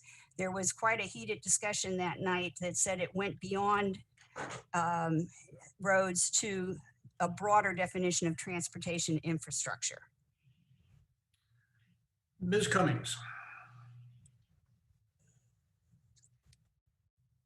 You're on mute, Ms. Cummings. Sorry about that. Was so concerned about lowering my hand. Thank you, Mayor, and thank you, Councilmember Smith. You kind of started off some of the comments that I wanted to have about the fact that it was not just for roadways, and the fact that transportation goes beyond just that. I understand that as a council member, a particular one is very anti-multimodal transportation. Unfortunately, we have someone who is in that mindset who does not understand that most communities across this country are going to multimodal because it also helps different levels of socioeconomics. And they are finding out that being able to offer bike paths and pedestrian walkways a little bit more accessible for those who can't afford cars. I think it's very privileged if we only stay with a mindset to only provide transportation or transportation access to people with cars. So thank you for at least kicking off to remind people that we did not state that the dollars would only go just to vehicle transportation, which would be roadways, but whatever that would be necessary that would allow people to get through our community any way possible, and whichever would be necessary and most efficient for them to do so. And I think we need to continue to be in that mindset. I think as a community, if we continue to call ourselves forward thinking, we do have to be more of a mindset of multimodal transportation, and how do we allow that to be accessible to all our residents. Thank you. And I'm going to switch the order here, Mr. Preston, because you haven't spoken yet, and then I'll come back to you, Mr. Nord. Thanks, Mayor. I'll be quick. Just 2 things. One, to echo the great asset that the Constitution Trail is for our community. I don't think that is news to anyone. And that's something that we have heard, experienced, and continue to value in our community across the board as being a tremendous asset. But then also just a reminder for any concerns about this item. Unless I'm mistaken, this is a competitive grant, and it's not even a guarantee that us applying for this grant and committing these funds, should we be awarded it, that it's not even a guarantee that we will be. And so I want to make sure that any concern about this item is not putting the cart before the horse, but that's all I've got. Thanks. Thank you. And Mr. Nord. Thank you. My concern with this, I mean, one, I don't appreciate being framed that this is a privilege decision. because I've been very much an advocate for the disabled, the low income, especially with Connect Transit issues, which they're horrible in dealing with. But anyway, getting back to this trail extension, this is a priority decision about how we spend our money. The motor fuel tax increase was advertised to taxpayers to go to fix the roads. We are using it on an amenity. We're not using it on something that people are, that's more than that.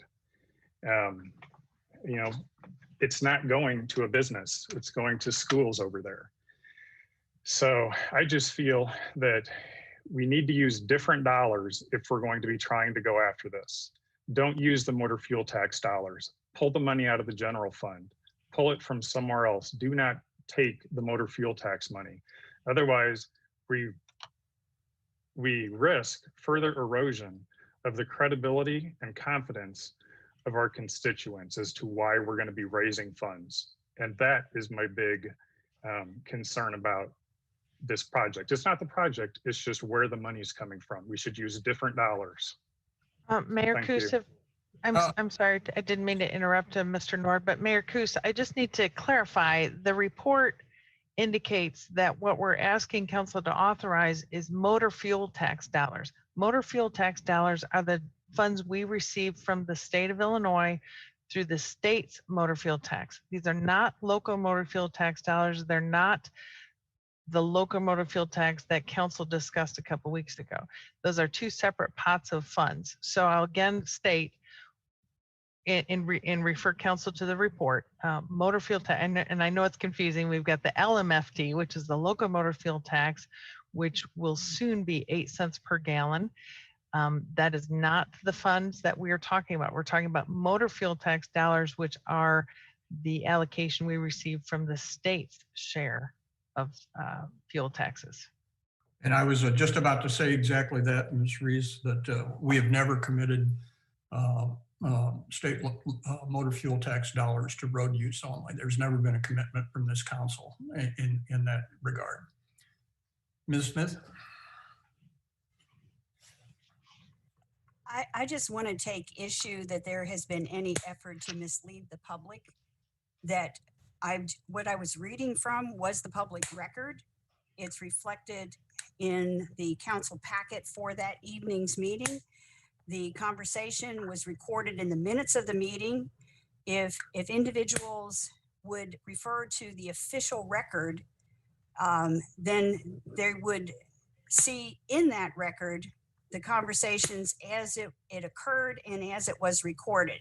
And to intimate that there was somehow some effort to mislead the public in any way, I bristle at that characterization, because other than putting it in the public record, I do not know how to counter rumors. And to have individuals that are writing based on rumors and refuse to acknowledge the veracity of what the response provided to them is very, very troubling.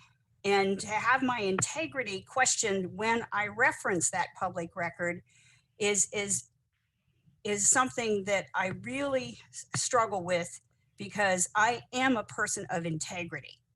I've always been a person of integrity. And so to intimate that there has been any effort to provide some kind of subterfuge when the record, the public record, clearly states what occurred is very troubling to me. I needed to state that. And at that point, I think we'll call the roll. Mr. McCarthy, Aye. Ms. Cummings, Aye. Mr. Nord, No. Ms. Smith, Aye. Mrs. Lorenz, Aye. Mr. Preston, Aye. Mayor Coos. Aye, the resolution is approved.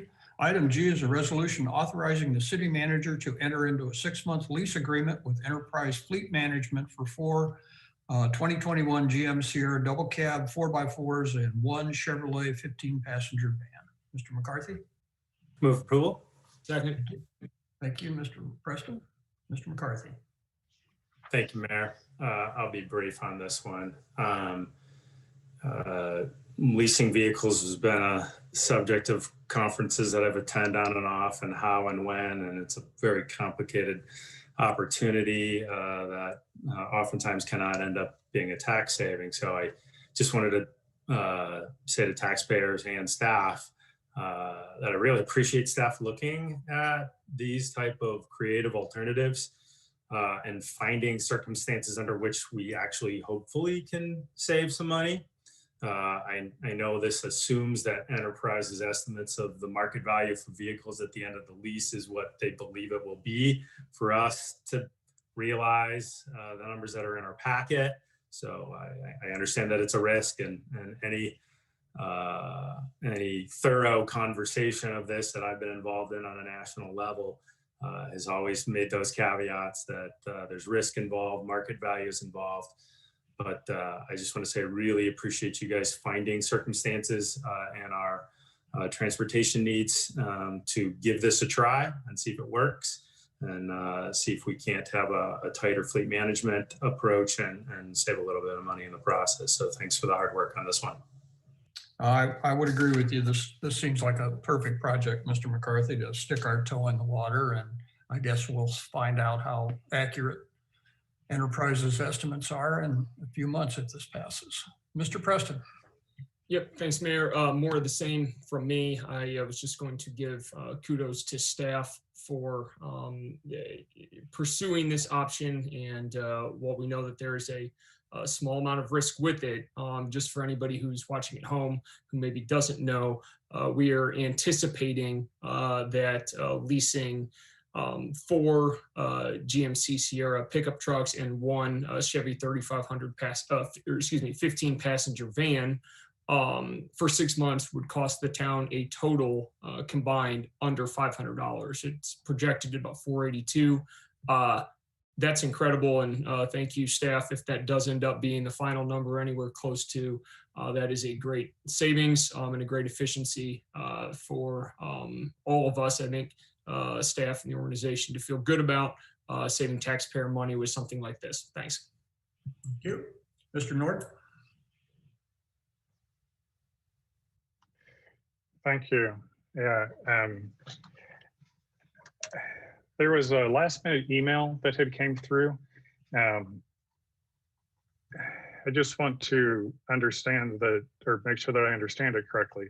For all 5 of these vehicles, for 6 months of lease, it will cost the taxpayers an estimated $482 total. We're going to save over $10,000 by doing this. Is that accurate? Mr. Nord, I'm going to invite the 2 experts that we have on the call right now, Finance Director Andrew Hune, who worked on this project, and he also has with him Enterprise Fleet expert, Ms. Christine Cortina, and they are prepared to answer your questions. So I'll defer to Mr. Hune.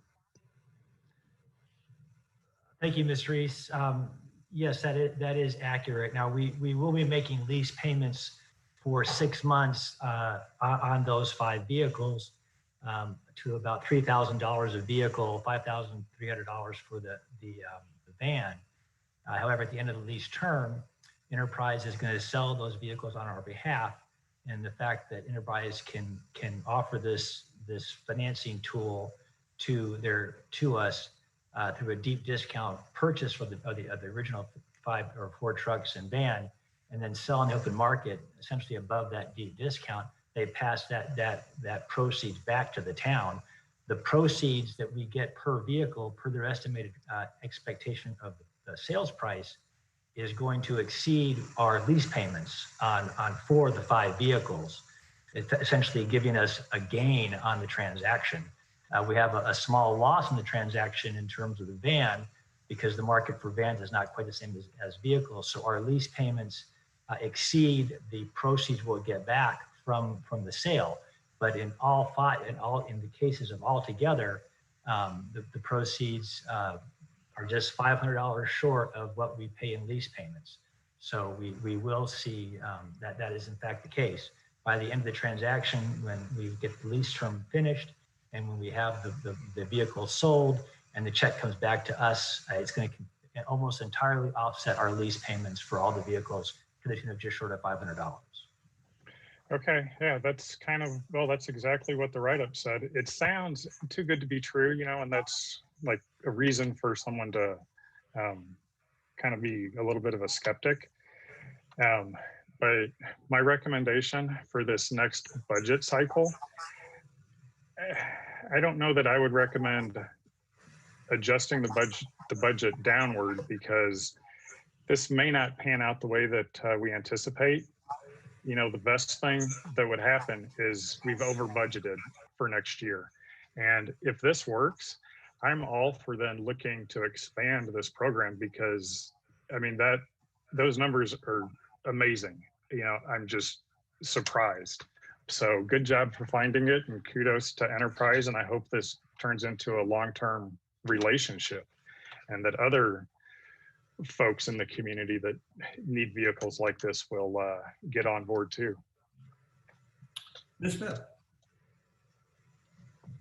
If Ms. Cortina might be able to provide some clarification, because in my work with lease versus buy analysis, in looking at the spreadsheet that is provided, the proceeds of the sale are a separate component that belongs exclusively with, were we to purchase the vehicles, and that would be the situation that would occur, and that the lease payments are a net outlay that are not subject to any offset. But when you compare the purchase of the vehicles against the lease payments, the net result is that the lease option is better by $482, but we are still making the lease payments and we are not getting any equity in the vehicles. And so my understanding of these transactions is that the town does not participate in any of the proceeds from the sale of the vehicles once they are returned to the leasing company. Could Ms. Cortina clarify which understanding is correct? Yep, I'm happy to clarify. Sorry, guys, I'm gonna not turn on my camera just because I've done that like on 3 different meetings today, and my Zoom just keeps failing. So I don't want to get asked a question and then it seems like I'm ditching all of you. But yeah, so the lease structure that you're describing, where the end user ultimately doesn't have any advantage of the proceeds, is a typical dealership type lease. What's called a closed end lease. This is an open-end lease where you get to take advantage of all of the equity from the proceeds. And then we do pass that to you, less our $400 fee to sell, which is factored into all the projections provided. So is this a new option that's being granted to customers? Or is this just something that is a program that we're pursuing for the first time, but it's been out there for some time? The town of Normal is pursuing it for the first time. There have been a few local communities that have taken it on board. The nearest to you guys is actually the Pekin Park District. And then a couple other ones that have done the program more expansively that I believe Andrew had spoken to is Kane County. And then Village of Algonquin, who have rolled it out and the resale proceeds as well. And one of the reasons this is advantageous to us is because we're using the vehicles for such a short period of time that the depreciation is not a factor, and the miles that the town of Normal will put on these vehicles is not consistent with what might happen if a resident might have a 3-year lease on a vehicle and commute in a major metropolitan area. Is that another factor that pushes this option in our favor? Well, specifically for the 6-month option, there's a couple things. You touched on one of them. Yeah. So if I was a retail buyer and I was going to buy the truck that's outlined here, it'd be close to $40,000 you're able to buy it as a government entity for closer to 25. So on day one, if you wanted to go sell this vehicle, you could make obviously a ton of money on it. The manufacturers have covenants in place that require you to have the vehicle in service for a certain number of months, 6 months in the case of General Motors, which is why we went with that manufacturer versus any other. And then trucks hold their value astonishingly well. And then the third advantage is, of course, this allows you to, when you guys pay cash for the vehicles, own them all year round, pay insurance on them all year round, and then the vehicle, you have maintenance costs on these vehicles over time. This eliminates your maintenance costs.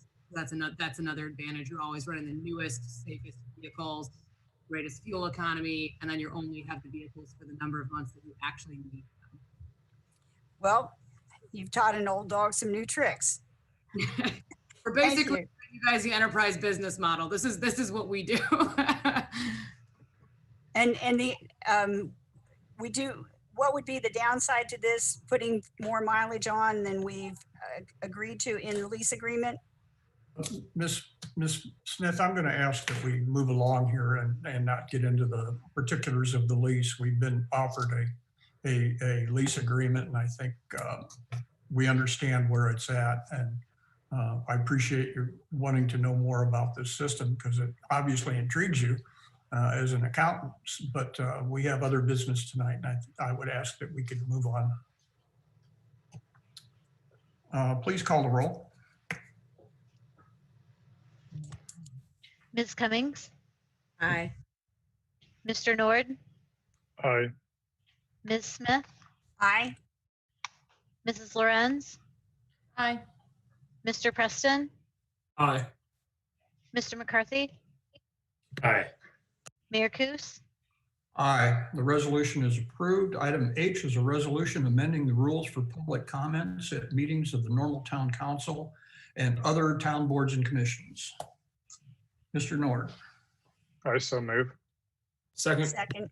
Thank you, Mr. Nord. Thank you. The time and the number of public speakers haven't really been a complaint that I've heard. Most of the complaints have been people wanted to redress their government and that they were told that they couldn't because of germaneness. It had to be on the agenda. So that's the issue that I've been hearing from constituents. So we're going to be extending the public comment time in the beginning of the meeting to 30 minutes, which I'm fine with. I think that's fine. But we're asking then our citizens to sit through what could be a 15-minute or up to 3-4 hour meeting before they could talk about something that's not on the agenda. And, I just think that the council members, we're going to be sitting here anyway. We may as well let the residents speak before the meeting about whatever they want and, leave it at the 30 minutes. And if they want to speak and then leave, they could speak and leave. Deciding on germaneness ahead of the meeting, that's something that's also a challenge too, because someone has to decide what's germane and what's not germane. We're a collection of different perspectives. What one person in our group thinks is germane, someone else may not. And now when citizens call up and say that they want to speak, someone's going to have to decide what's germane and what's not. So that person's going to be the judge and jury for what's germane and what's not. There's no way to make an objective decision whenever people are making it. And I think we should avoid this pitfall or the objective subjective pitfall and just let the people speak. We should err on being on the side of being more accommodating for our residents and just let them come in and speak about whatever, limit the time. We haven't had an issue in the past. So, I just don't see an issue. And I'd like to hear if people would entertain a motion to remove the germaneness language and just keep all the public comment at the beginning of the meeting. And also remember that whatever policy we go with for the council meeting, it's my understanding it's going to be the same for every other government meeting that happens in normal. So to answer that, Mr. Nord, the thinking behind this was the council meeting is not a public hearing. The council meeting is a business meeting. And so I feel, and so do a majority of the council, that we're going to take care of business that come before us in that evening.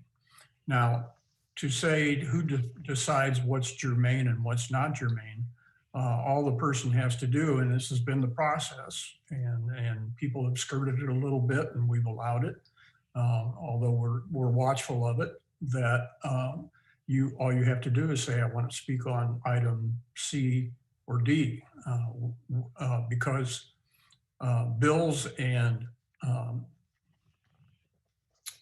minutes are not action items, but it's a receive and file item. That's not germane to our agenda. But anything else, all they have to do is say, I want to speak to a resolution authorizing the city manager to enter a 6-month lease agreement. And that determines the germaneness of it. And then towards the end of the meeting, after we have conducted our business, because again, it is a business meeting, it is not a public hearing, people that want to talk about their issues with the town, it gives them the opportunity to do that. And so that's the thought process behind what's happening here. Mr. Preston. Thanks, Mayor. Yeah, just in response to that, well, I don't have a problem either way if comments are made germane to town business, but maybe not specifically to an agenda item at that night's meeting. Whether that portion is after the meeting or before, I am comfortable either way. I will say that all comments being germane to town business in general is something that's important to me, especially with these time limits that we have.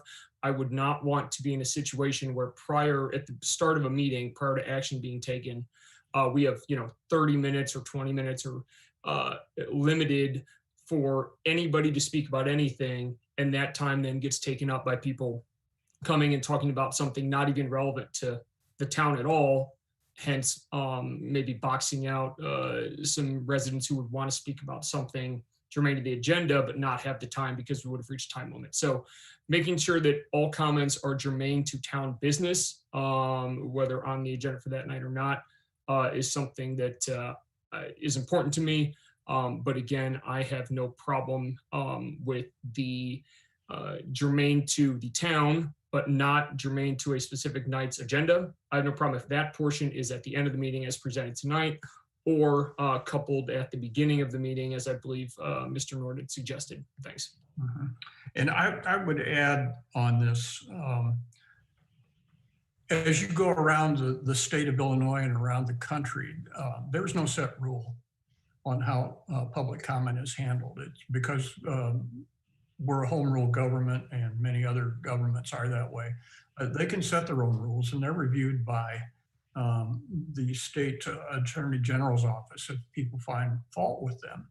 I've actually been in person in a meeting, in a council meeting in another state, where I'm told what I saw happen that night happens regularly, where an owner of a local pizza company got up and spoke about his specials for the evening. Or for the next coming week, and that was considered an appropriate use of public comment. So it runs the gamut, and I agree with Mr. Preston that we would like comment for the sake of council's time, staff time, that is about town business. So business that is germane to the meeting that night and other town business that gives people concern. Ms. Smith.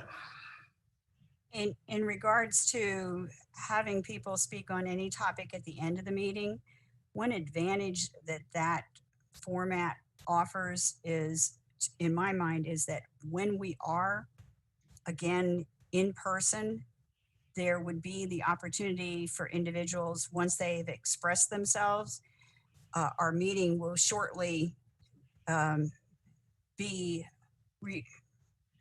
ended at that time. and there would be an opportunity for council members to freely mingle with anyone who has come and stayed to present their comments, so that there is an exchange, because we've seen instances where citizens are expecting a comment back from council members. And I think in many cases, they may have felt frustrated when there was no reaction, because the emphasis is on the business portion of the meeting, so that if the other topics that aren't on the agenda are held at the end of the meeting, there will shortly be an opportunity for those citizens to speak directly with council members once we are released from the meeting itself. Mr. McCarthy. Thanks, Mayor. Ms. Smith just touched on something I was going to, but I just want to build off that comment to say, it's rare for somebody to speak at the beginning and then wait. Well, let's see, it's 9 o'clock, so we're 2 hours in, to wait to talk to us. And that exact thing happened when we were sorting out the beginning of the pandemic. Ms. Smith, you and I were in attendance in a meeting, and one such person did happen to stay. It was a relatively short, and had the opportunity. You and I had to straighten out some rumors and misconceptions that individual had, but he had the opportunity to speak with both of us directly afterwards, which is, in a meeting like tonight, most likely not going to happen, or some of the longer ones. So I'm in favor of the proposal as written. I think I'm happy to see that we're trying to accommodate both perspectives, is mostly my concern. Certainly, I agree with Mr. Preston's point that we don't want to inhibit people who come to talk specifically about business and talk about an agenda item that we're actually taking action on. It should receive some priority because after all, we will be taking action on it. And then those non-agenda items afterwards. I also want to make a point that I haven't heard yet, and maybe I missed it, but it's not just us sitting there. There's people that come to present. There's people that are making presentations or giving information or answering questions, or citizens groups or businesses, depending on the agenda items, attorneys that are all there too. It's not just town staff and the council sitting through all this. It's everybody that comes as part of our agenda that would have to sit through all of that too. And I would prefer we give those folks that are everybody, citizens, business owners, applicants, whoever has come about the agenda, get the priority of the agenda first. Thank you. Ms. Lorenz. Okay, thank you. I also want to just remind everybody that there is always the opportunity to reach out on any topic related to town, one-on-one, through email, through phone calling. So while we're making strides to make the presentation aspect of access to local government broader, let's not forget about those good old-fashioned, tried and true, just call up your local representative. And, that's always been a method that's worked well for generations. So let's not lose sight of that either. Thank you. Mr. Nord? Thank you. We all work for the citizens. They're our bosses. I think we should be as accommodating for them as possible. And if they just want to come to the beginning of the meeting, talk about something and leave, I think, in our workplace, that's something we would expect would happen. So I would like to make a motion to remove the germaneness language and keep all the public comment at the beginning of the meetings. So we have a motion for an amendment. Is there a second? Mayor, I've got a quick clarification on that. That's germaneness to the specific night's agenda, not germaneness to town business. Is that correct, Mr. Nord? No, remove the germaneness altogether and just leave the public comment for 30 minutes. They have 30 minutes to talk about whatever. And just like in Bloomington, if we want to extend that, we could always vote to do that. But all public comment would just be at the beginning of the council meeting. Do we have a second on that? The motion fails for lack of a second. Do you have further, Mr. Nord? Nope, thank you. Thank you. Please call the roll. Mr. Nord, Aye. Ms. Smith, Aye. Mrs. Lorenz, Aye. Mr. Preston, Aye. Mr. McCarthy, Aye. Ms. Cummings, Aye. Mayor Kus. Aye, the resolution is approved. And Mr. Preston, I think I saw your hand go up last minute. Did I cut you off? You did, but the vote's already been taken. So Thank you. just don't let it happen again. That concludes our omnibus agenda, and which wasn't. And we have two items of new business. The first is a presentation of a public tree inventory.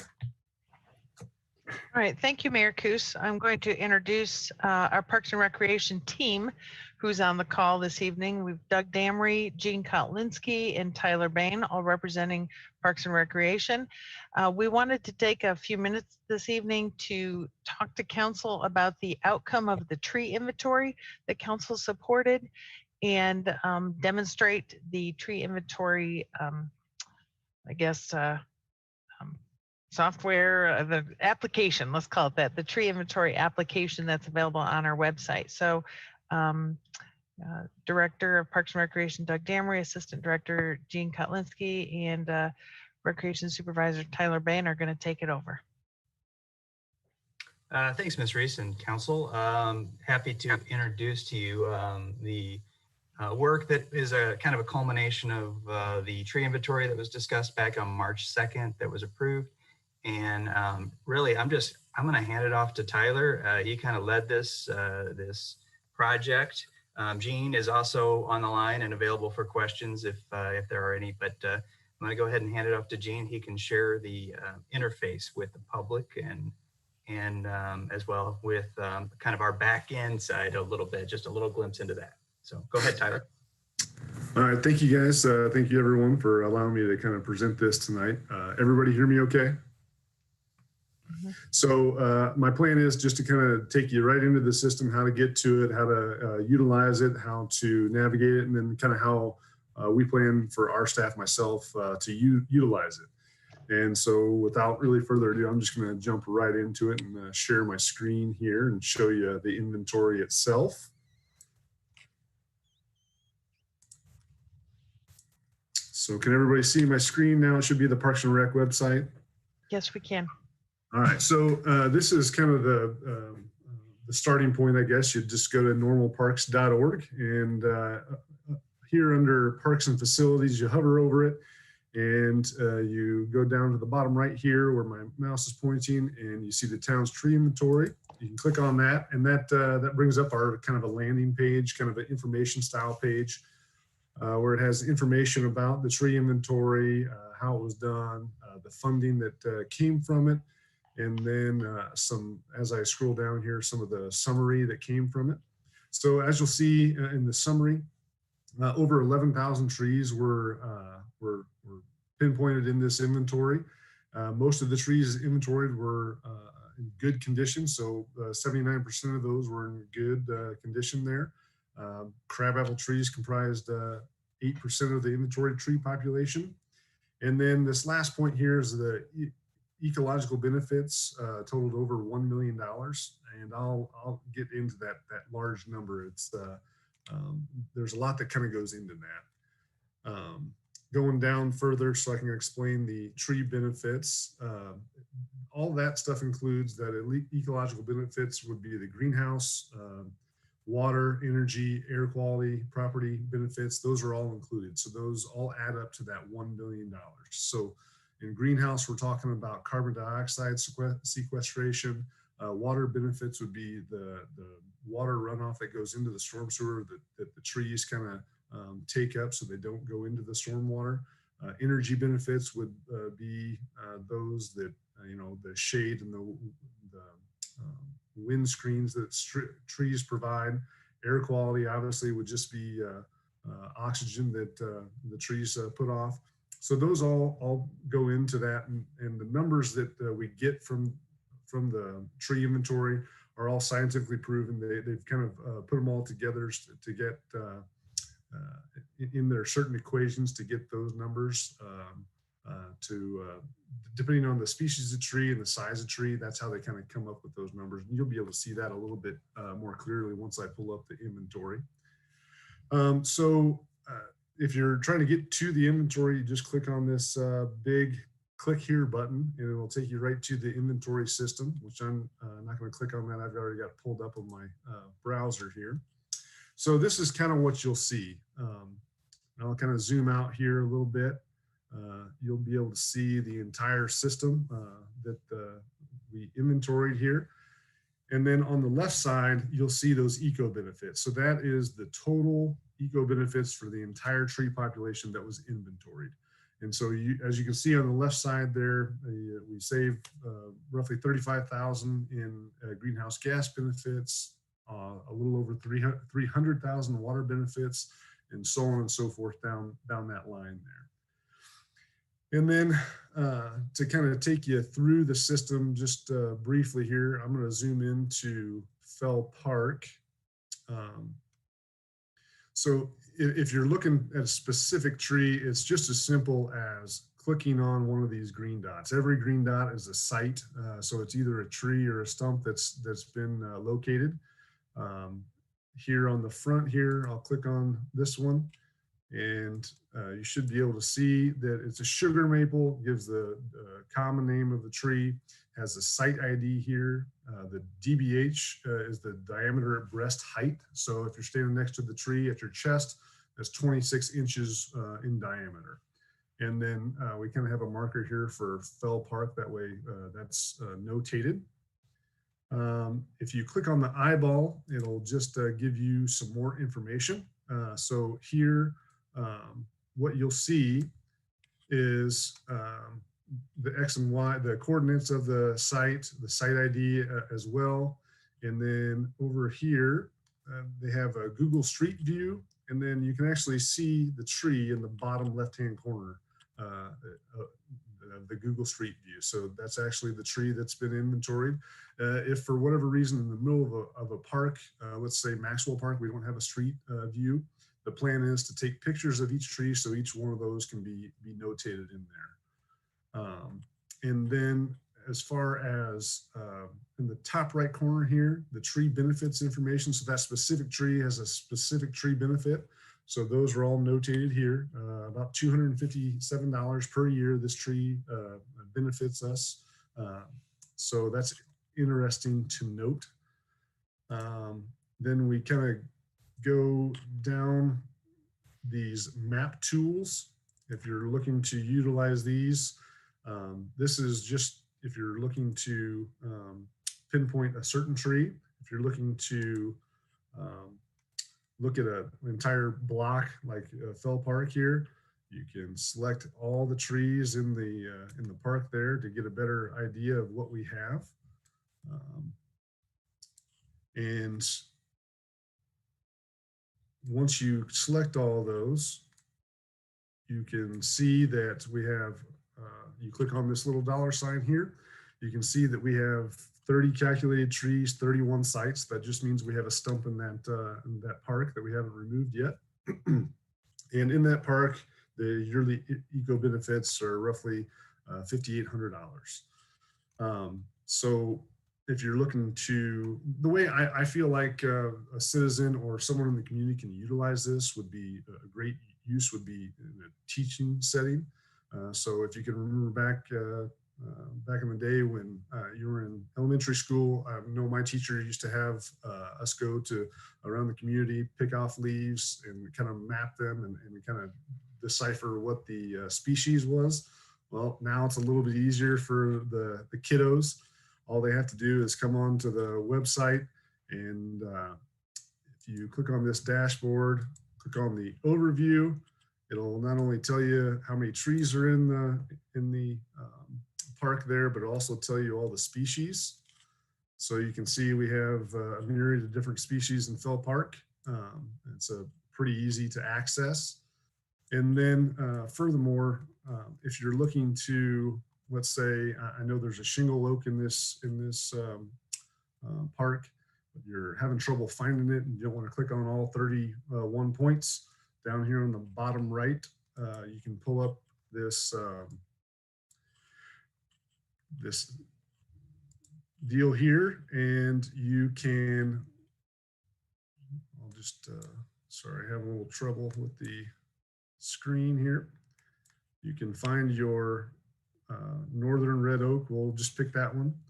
And there's a little pinpoint that you can make blue. And if you put that site down, it'll show you right where the northern red oak is. And then again, you can just click on the eyeball and it'll tell you all about it. And it'll even show you where it is located. So that's kind of how I see the citizens personally using it. I mean, I envision, you know, if you're walking down the street, you see a tree you like, and you want to know what the species is, you can come on here, come to the exact address, type it into the search bar, and it'll bring it right up. Or if you know the street you're on, you can just click on the tree and you'll find out all the information you would need. As far as some cool points, I guess the only one that I'll kind of mention right now is the couple biggest trees in Normal. And you can kind of do that in my login page. So this is not something that the citizens are going to be able to get to. This is on my side of the Tree Keeper website. I can get to a few different things here. And one of the things that is the report building I can do on this. And I can build out several different things. In this case, if you're looking for the biggest tree in Normal, it'll populate this hopefully very soon.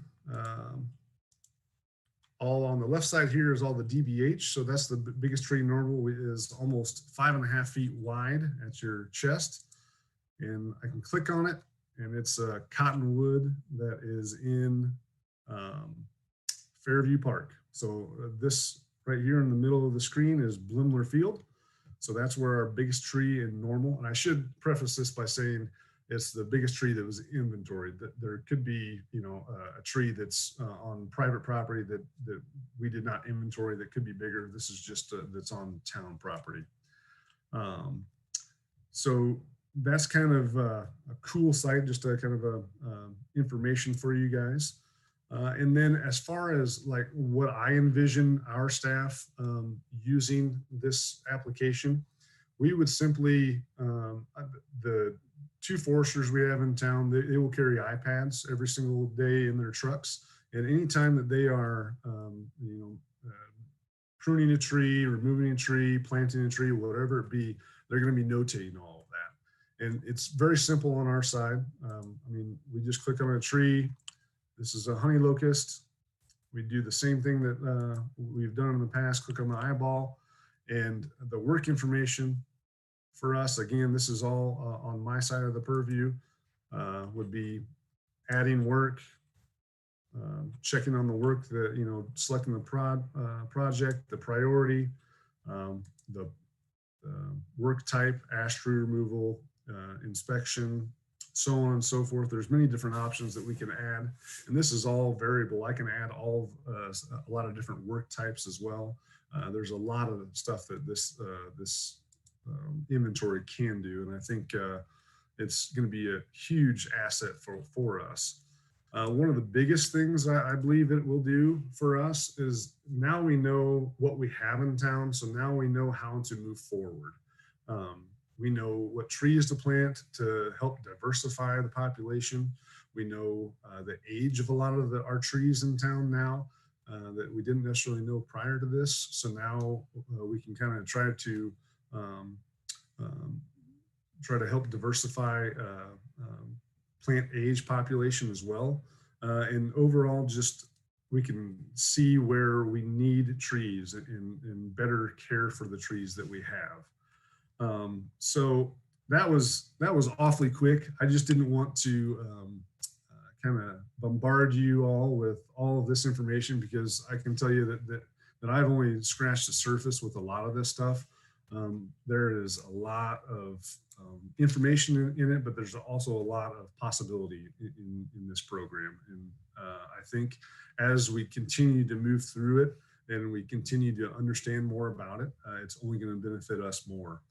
I've actually already had some citizens who knew that it was on our website access it. They know their tree's number that's in front of their home. They've emailed me and notated it. And I was just kind of astonished that they actually knew that already. So it's cool to see that citizens are, some citizens are using it already. And I can't wait for kind of this thing to snowball forward and really benefit us for the long term.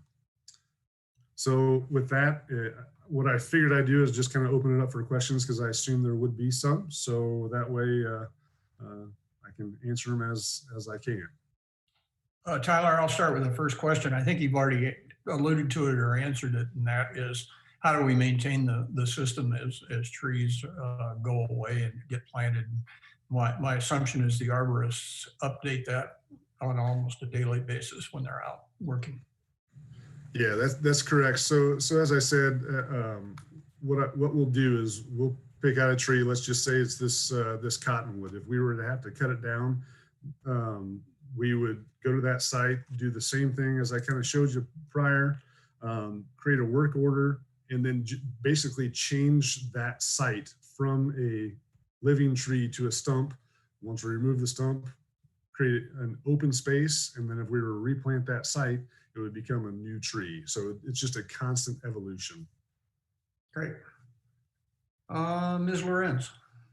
Yeah, I really am impressed with this, Tyler, and thanks for demonstrating it. I can think of at least a couple of examples that I know, residents who have reached out to me, and one I'm thinking of in particular, I think eventually talked with you all on staff about a cottonwood tree, and something to do with, I don't know, maybe some of its overgrowth in a certain way that was unsightly or whatnot. At any rate, point being, with something like this now, although you had great response to that resident, it will go even faster.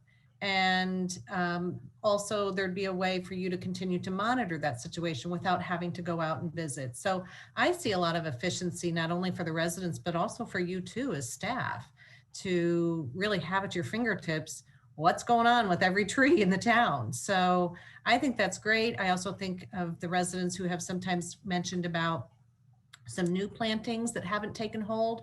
Again, you can, be monitoring those more frequently and not have to just wait for report of, oh my gosh, they look really horrible. So this I think is, could really snowball, like you said, into some really amazing benefits for our community. So thank you.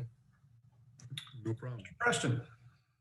Thanks, Mayor. I would agree with the sentiments that Ms. Lorenz just shared to Mr. Bain and Damery and everyone else, that I think this is a great outcome and was a great initiative to do. It actually reminds me of some parallels to the street rating system that we talked about earlier tonight, and just having a feel and having an understanding of what it is that we have and being able to prioritize within that. I think this is an outstanding resource, and hopefully, Mr. Bain, it makes your job a little bit easier as well.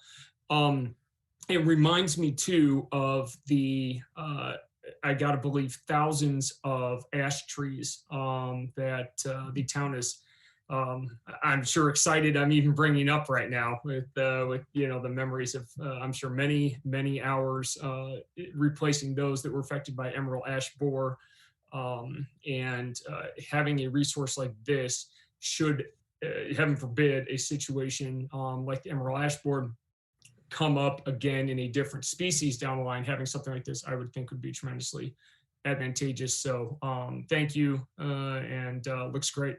Thanks. And I'll just echo on what you said there, Mr. Preston. Kudos to Parks and Rec and our arborists. They have taken a definite move away from monoculture trees in our community to stay on top of situations like emerald ash borer or all the elms that we lost in this community in the late 50s and early 60s. Mr. Nord. Thank you. I was browsing through the map a little bit, and Constitution Trail, it doesn't look like there's trees identified along there. Is there a reason that that was excluded from there? Yeah, there was. So our objective was to get a total of 12,000 trees or close to inventoried. And our thought was on Constitution Trail was I'm thinking of a corridor right between Vernon South to like Camelback Bridge. That it's so wooded in that area that that would have taken a whole lot of trees. So I would prefer, and our thought was that we could go through there at a separate time and just notate the significant trees that are in that area, meaning trees that are of a bigger size and of better quality than just notating every single tree. Because you'll notice if you peruse this a little bit, that some of the trees that are notated on this inventory are only an inch or I think there's even some that he said that were 0 inches, which I don't know how that happens, or a ½ an inch or whatever. So I didn't want that to happen on Constitution Trail because it would have eaten up all of our trees and we wouldn't have gotten anything on the streets. So I think our better approach is to later on in the wintertime, or our staff could notate the really significant trees on Constitution Trail. When you say it would have eaten up our trees, do you mean the town's limited to only a certain number of trees in the inventory? Yeah, our real goal was to count as many trees as possible throughout the majority of the town. So we targeted right-of-ways first, and then we started picking our largest parks like Fairview and Maxwell and Underwood and so forth, Fell and so forth. And then we continued to add trees as the inventory, the individual doing the inventory had the time and still was under the number of the 12,000 threshold that we had kind of established at the beginning. So really kind of an effectiveness in counting. You know, if we count every single tree along the Constitution Trail, we have a lot of volunteer trees that have popped up. So yeah, we can go back and hit this more significant trees in those situations. So a lot better use of time than money. Yeah, sure, so but it's not like it's not like there's a software limitation or a license limitation. This was simply just time. Not at all. Okay.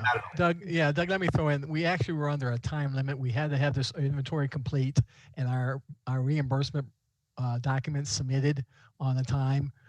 We had the middle of July to do that. So we actually ran out of time. Again, as Doug had mentioned, this first started off as a tree inventory.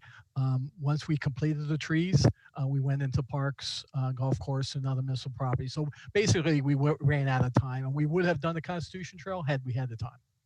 Sure. And as time permits, I assume they'll get added. This is a living document that'll be updated. That's correct. Correct. Okay. I'm sure you probably said this, but how many total trees are in the inventory now? So in the inventory, I'll just pull this up. The inventory, I think, shows like 11,652, I want to say. And there's 11,959 sites. So that includes, like I said, stumps and other open areas that are good for planting. Okay, yeah, and there's then going to be quite a few more once we count the rest of them. So that's good. Yeah. Another question. So there's a lot of trees that are in what people would say is their private property, like in front of houses. What happens if, say, a homeowner decides to take down that tree for whatever reason? It dies, whatever, but they do it on their own because they planted it and they think that, you know, it's in their property. What's the protocol whenever you guys figure out that that tree has been removed? A tree that's actually in the right of way or just on their own private property? Like on their own private property, you've inventoried it, but it's like, I guess, in the right of way. So it's on the street side of the sidewalk. So our ordinance doesn't allow that to happen. So if, I guess I should say, if they choose to do that, that would be very unfortunate. That we do have situations in place for that in our ordinance, but it would be something that our arborist or our staff or anyone that sees it, we would go by and then remove that tree off the inventory. I mean, it would just have to be something that our staff sees or we get notified of it. A lot of times citizens will call us about things of that nature as well. Sure, but it's not like there's a protocol where the citizen's going to be fined for removing a tree that they happen to plant, just happen to be in that area between the sidewalk and the street. If I may weigh in on that, if they choose to plant a tree in the parkway, it's on town property, so it becomes town property. And just the virtue of the fact that they planted it does not give them ownership of the tree. If they plant it in their own yard, that's a different story. But if they cut that tree down, do we have something in the ordinance that they're going to be fined? Because a lot of citizens probably don't know that. I'm actually not sure, and I don't know, Mr. Damery, if you are aware, or even if Mr. Day is aware, if there's a fine associated with it. Yeah, we passed the tree ordinance, the new tree ordinance a couple of months ago as part of this grant project. And I'm trying to remember off the top of my head if there was a penalty of some sort. There is a permit in pruning or cutting down that, asking for permission to do that so that we can make sure that it's not that it's a tree that's should be, maintained in whatever way necessary. But I don't recall if there was an actual fine if it was done without permission. I think what we'll do is ask staff to give us clarity on and come back to us on that. We'll double check it. And if there's a way to incorporate it into the tree keeper, and we can blast that out to the public if indeed there is processes that we're not discussing here tonight. Just hope that we're pretty lenient, because now that we've identified all these trees, there's a lot of citizens that may not realize that they planted something and now it's town property. So we'll just have to kind of tread on thin ice for a little while and hopefully be lenient with our citizens. But thank you. It's a very good inventory. I mean, it's neat to see, and all the information's great. Mr. McCarthy. Thanks, Mayor. Thanks, Tyler, for the presentation. And guys, this is amazing. I don't want to belabor the point. My colleague, Mr. Preston, beat me to the Emerald Ash Borer, but I appreciate the functionality of the tool to talk about environmental topics, to get visual inventory, to be able to develop a strategic tree plan if that's where you guys are going with this. We had a presentation, I don't know how many months ago, on our tree canopy, and that we can actually know with some amount of certainty whether we're gaining canopy, losing canopy. So kudos for all of this work. It looks like a heck of a lot of work to get this there, and I'm sure you guys are going to spend many more hours continuing to grow this. So great job, and thanks for the work. Mr. Bain, thank you for the presentation. Mr. Mayor, I could add one more thing real quickly, just to remind council, this is another situation where we took advantage of grant funding. We went to council in March and asked for council to authorize the agreement with Davy to conduct the street tree inventory, and the total cost for their services was almost $42,000, of which Mr. Damry and his staff were successful in achieving a $15,000 grant to supplement that. So it's just another opportunity. I just wanted to remind council that this is the outcome of yet another grant award that we've received this year. Thank you. So tonight we've talked about rating streets and mapping our streets, and we've talked about tree inventories, computerized. It's the perfect, these are being smart cities initiatives is a perfect segue to go into our next item, which is a presentation on smart cities. Right. Thank you, Mayor Coos. I'm going to invite, there's Ms. Gadaraju. She's our Director of Innovation and Technology.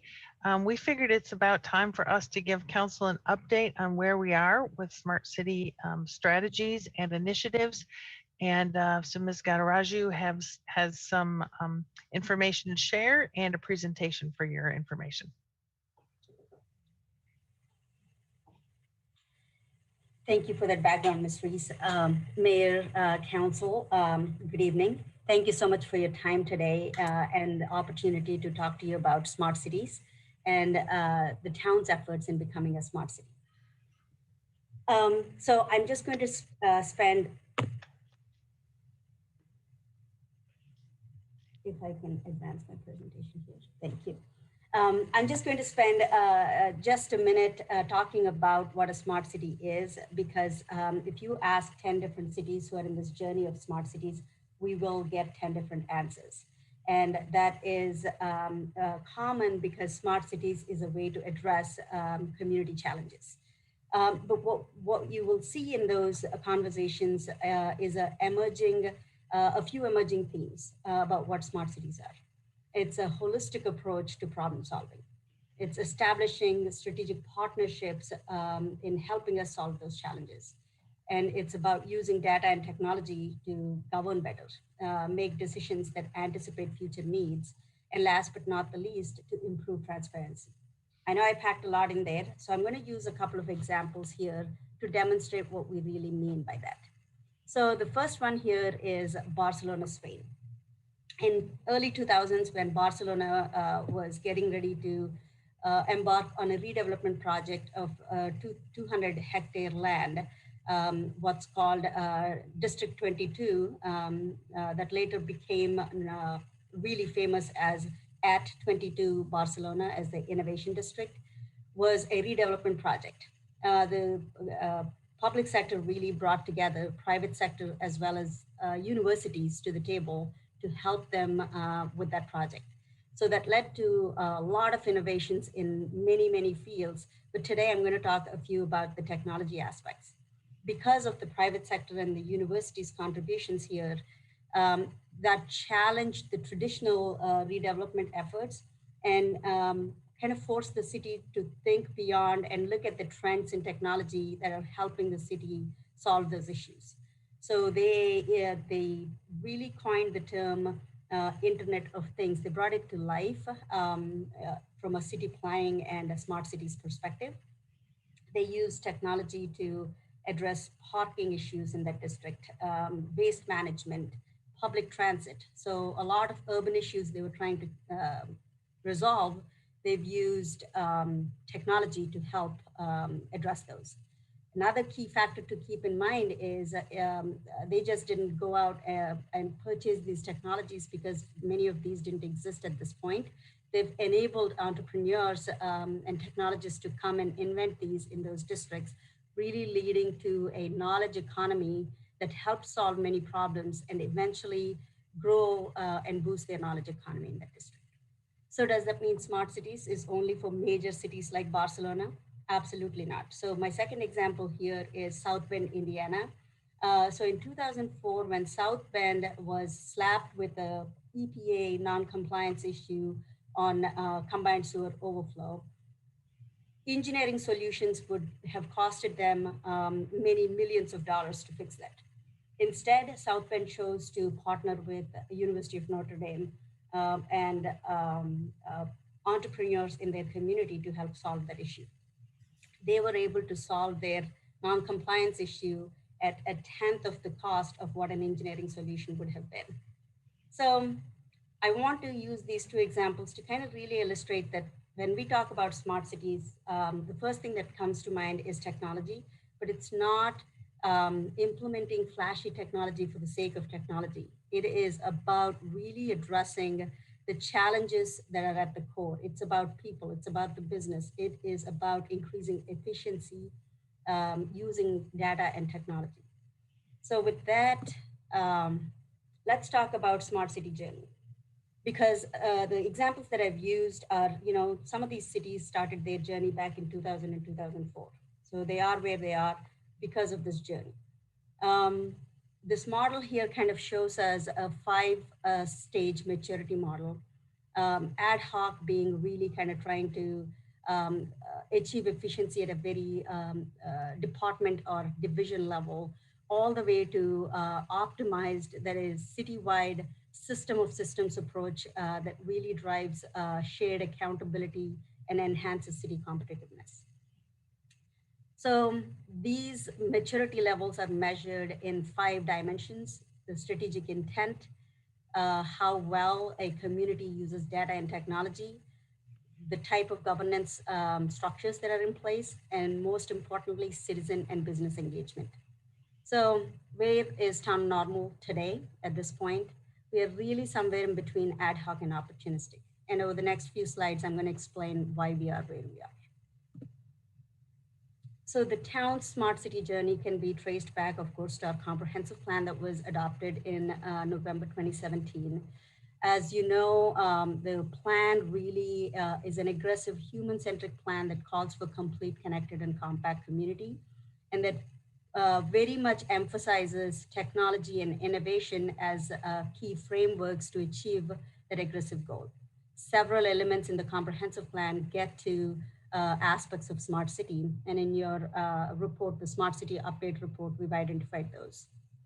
In response to that plan, city manager Reese reorganized IT department into innovation and technology department.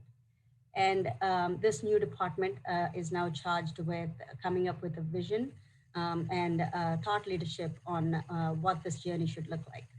So of course, it is important for us to have a strategic plan on where we are headed with the smart cities. So we started down that path. INT department laid out a 12-month planning process to come up with the smart city plan for the town. Right after we completed that very first step, which is conducting department level needs assessment, that was completed in January, we ran into COVID issues. However, we did not want to lose momentum, so we looked at that needs assessment and we kept pushing on projects that we could complete. So INT department met with all the town departments to see what the departmental needs were. Hundreds of needs were identified, and they were all put through the strategic planning prioritization process. And like any smart city in their early stages of maturity, a large number of our needs really fell under operations and data analytics. But to kind of give you an overview, we really asked the departments to think long and hard, both in their immediate needs, but also long-term needs. So we did hear quite a bit about operations, but also departments gave us how they foresee new technologies impacting their line of work. So the needs can be broadly categorized into these 7 buckets here. The 6 that you're seeing up at the top: operations, urban systems, as Mayor Coos pointed out as a good segue into this topic. GIS has been used extensively, and we have an amazingly mature GIS system that continues to be a driving factor in our infrastructure assessments. But several other aspects also emerged. So data and analytics is where a lot of departments did see a need to use our existing data more efficiently. Digitally normal is a bucket that kind of reflects where departments wanted to be, make their department or the city more digitally accessible to town residents and businesses. And policies. So as we're talking about technology, a lot of policies are still, they don't reflect quite the technological world that we live in. So we would have to update certain policies to kind of zoom us into this century. And of course, newer technologies. The last but not the least, inclusion and diversity. This is definitely something that is cross-cutting and kind of a test that has to be applied pretty much to all projects that we are looking at to make sure that we are building an equitable community as we look at the smart cities. So in the next few slides, I'm going to show you a couple of examples under operations and data analytics bucket that we were able to accomplish in the last 6 months. So this example here really fall under smart operations. So a lot of town forms and applications are still in paper format. And as you can imagine, in 21st century, the level of inefficiencies that is going to create. Town staff, like every other business out there, is continuously challenged to do more with less.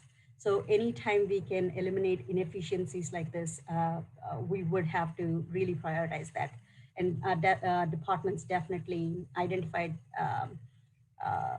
eliminating these inefficiencies as a priority. So we looked at the best way of going about it.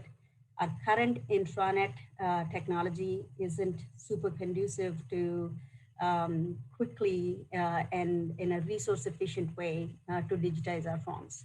So we pivoted a little bit and used a new technology or different technology, I should say, from what we use, and used our Office 365 products like our SharePoint and Power Applications to redesign our intranet, digitize hundreds of applications and forms, and more importantly, eliminate a lot of manual process of emailing back and forth and scanning these documents and things like that, and automating a lot of workflows.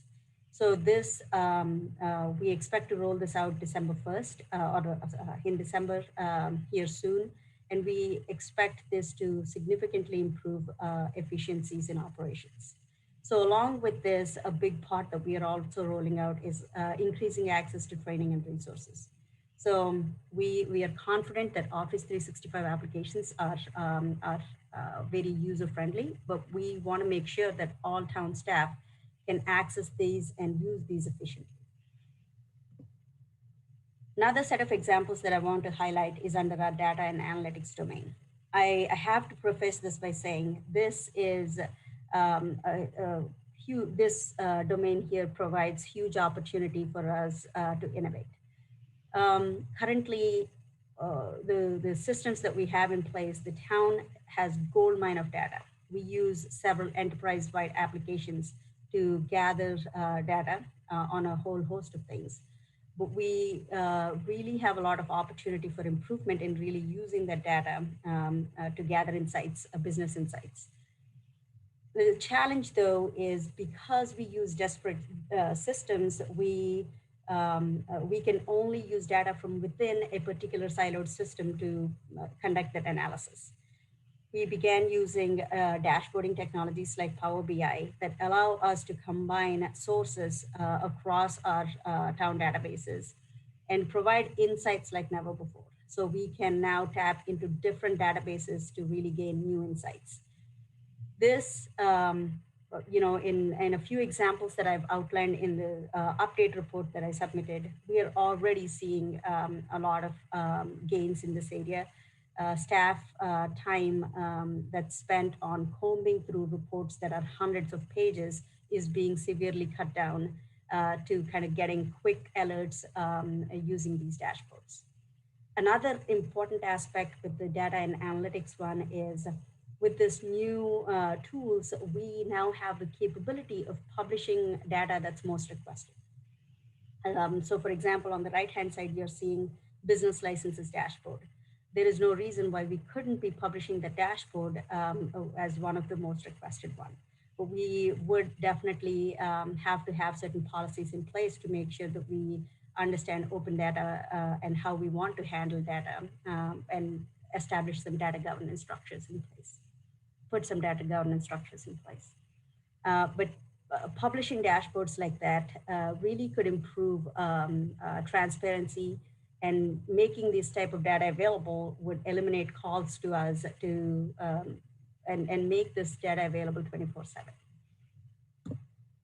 So as I discussed in my examples of Barcelona and South Bend, partnerships are key for us to really, on the smart city journey, to really achieve regional level collaboration on these efforts.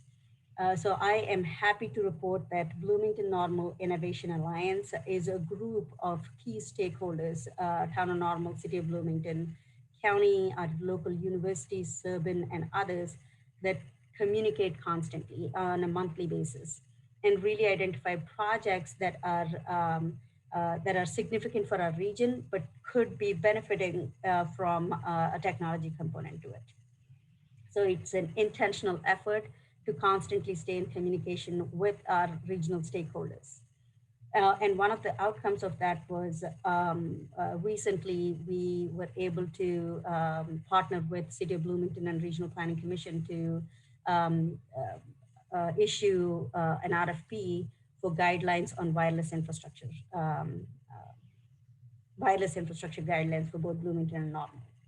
Another opportunity project that I want to highlight is Town of Normal is currently partnering with Unit 5 to explore ways to expand public Wi-Fi in certain neighborhoods. Why is this? I think COVID-19 really put a spotlight on the digital divide issues we have in our community.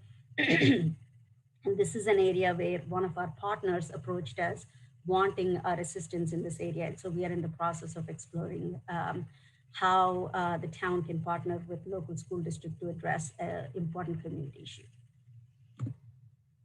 So with all of this, what does smart city mean to us, to the town at this point, and where we are in the journey? And as I pointed out earlier, we are fairly early on. We are at that ad hoc level, potentially opportunistic in some areas.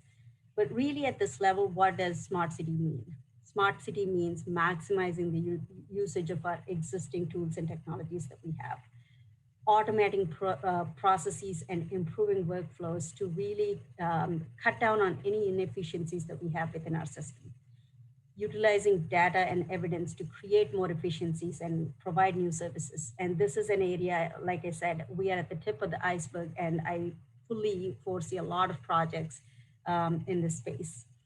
And increasing access to training and education so town staff can better utilize our existing resources. And establishing partnerships across departments, across organizations to make sure that we have that lines of communications open. So when a project comes up, it doesn't have to necessarily be a technology project, but really a project that can utilize technology to help come up with a resolution that's optimal and efficient. We want to make sure that we have those lines of communication open. So the last thing here is really to apply futuristic thinking to our investments. So technology investments happen daily, and we want to make sure that they are not short-lived. We want to put that future lens on as we are making our technology investments on a day-to-day basis.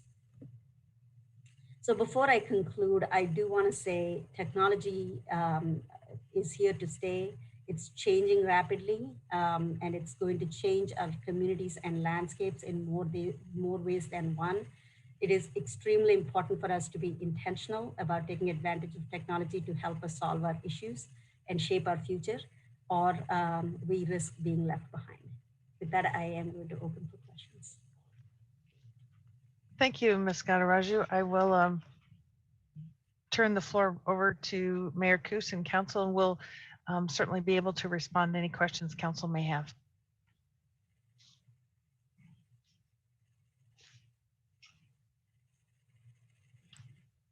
Oh, Mayor, I think you're muted still. I would like to point out something that you can probably put more flesh on. Ms. Reese is, Vasu has taken this initiative in the town of Normal and accelerated it to such a point and has such enthusiasm for it. There was a national conference on smart cities initiatives that was by invitation only. You could not apply to the conference. It was by invitation only, and Vasu was invited to that conference. So kudos to you for the work that you're doing in the community.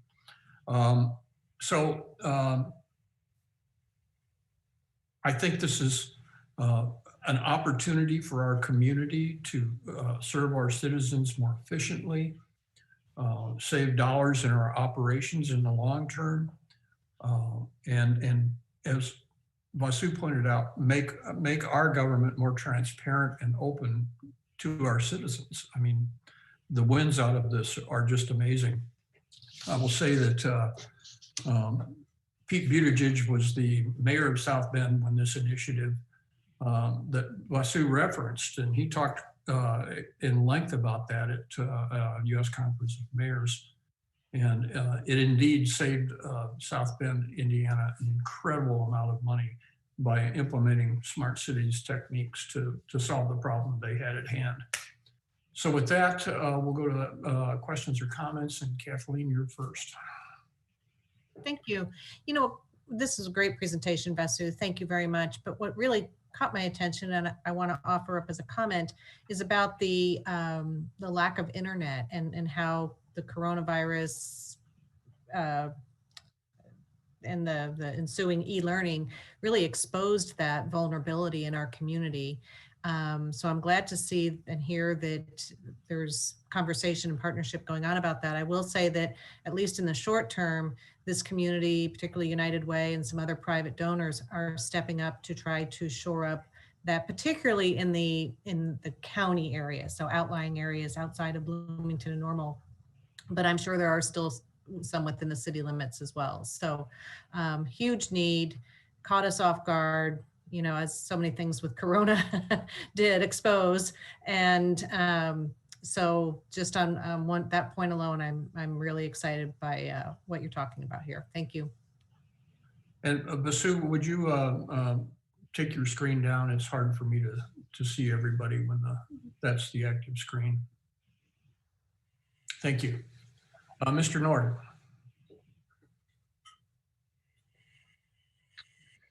Thank you.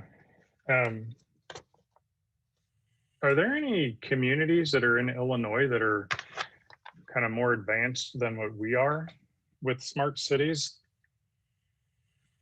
So there are several communities who are pursuing smart city efforts, and I will tell you that some communities are much more vocal about their efforts than others. Several in Chicagoland area come to mind. Of course, Chicago is huge in this space, but definitely Aurora, Illinois, Naperville, Evanston are all doing great work. City of Champaign really is doing some work, particularly in the public Wi-Fi space. They've actively addressed that. So there are several communities. Peoria has an innovation team that's focused on smart city efforts. So there are varying levels of efforts. Who would you say has stuff that's in use? So if I wanted to reach out and talk to someone to see about how it's working for them, I could talk to, you know, not to people that are thinking about it. There's probably a slew of people thinking about it. Yeah, so this is where I think from a smart city maturity, Mr. Nord, I would say that there are cities that run a gamut. So it depends on where they are in the maturity. For us to look at real examples, we probably should pick a city that's much further along than us. And fortunately or unfortunately, those cities are much bigger than the size that we are. But definitely, I think Aurora has a few projects that they worked on, but they're still very early on in the process. Who is a big city that you'd recommend talking to? Mr. Nord, why don't we take that offline and she can do some research and give you the names of some cities. Well, Mayor all right, Kus, well, then I I've got also, some other questions. okay, I'm Sorry, sorry. Ms. I'm Reese. sorry. I'm sorry to interrupt. I was just going to mention that, you know, the town, as we've discussed in the past, and I know some council members have attended a number of National League of Cities seminars, webinars, things like that. National League of Cities has, or is a great resource. Since we are a member of National League of Cities, that's a great resource to go on, find information about what other municipalities are doing with technology and kind of some smart cities initiatives. I would suggest that. Okay. Then if you could email me just a city that's doing it, that would be great. You know, it doesn't have to be tonight. Then you had talked about possibly letting citizens be able to use this to, I guess, look for information themselves. Is any of that out there and available for citizens to do now on their own as a self-service type of basis? So, Mr. Nard, before we can start putting data sets out there, we definitely would like to establish a structure, understand the data sets that we are being. So again, trying to look at the problem that we are trying to solve, which is making it easier for people to get to the type of data that they most request. So we want to make sure that we compile that, have a policy in place on how we are publishing that. So definitely a conversation that we will bring it back to council. And I fully foresee that being a project that will bring it back to council soon.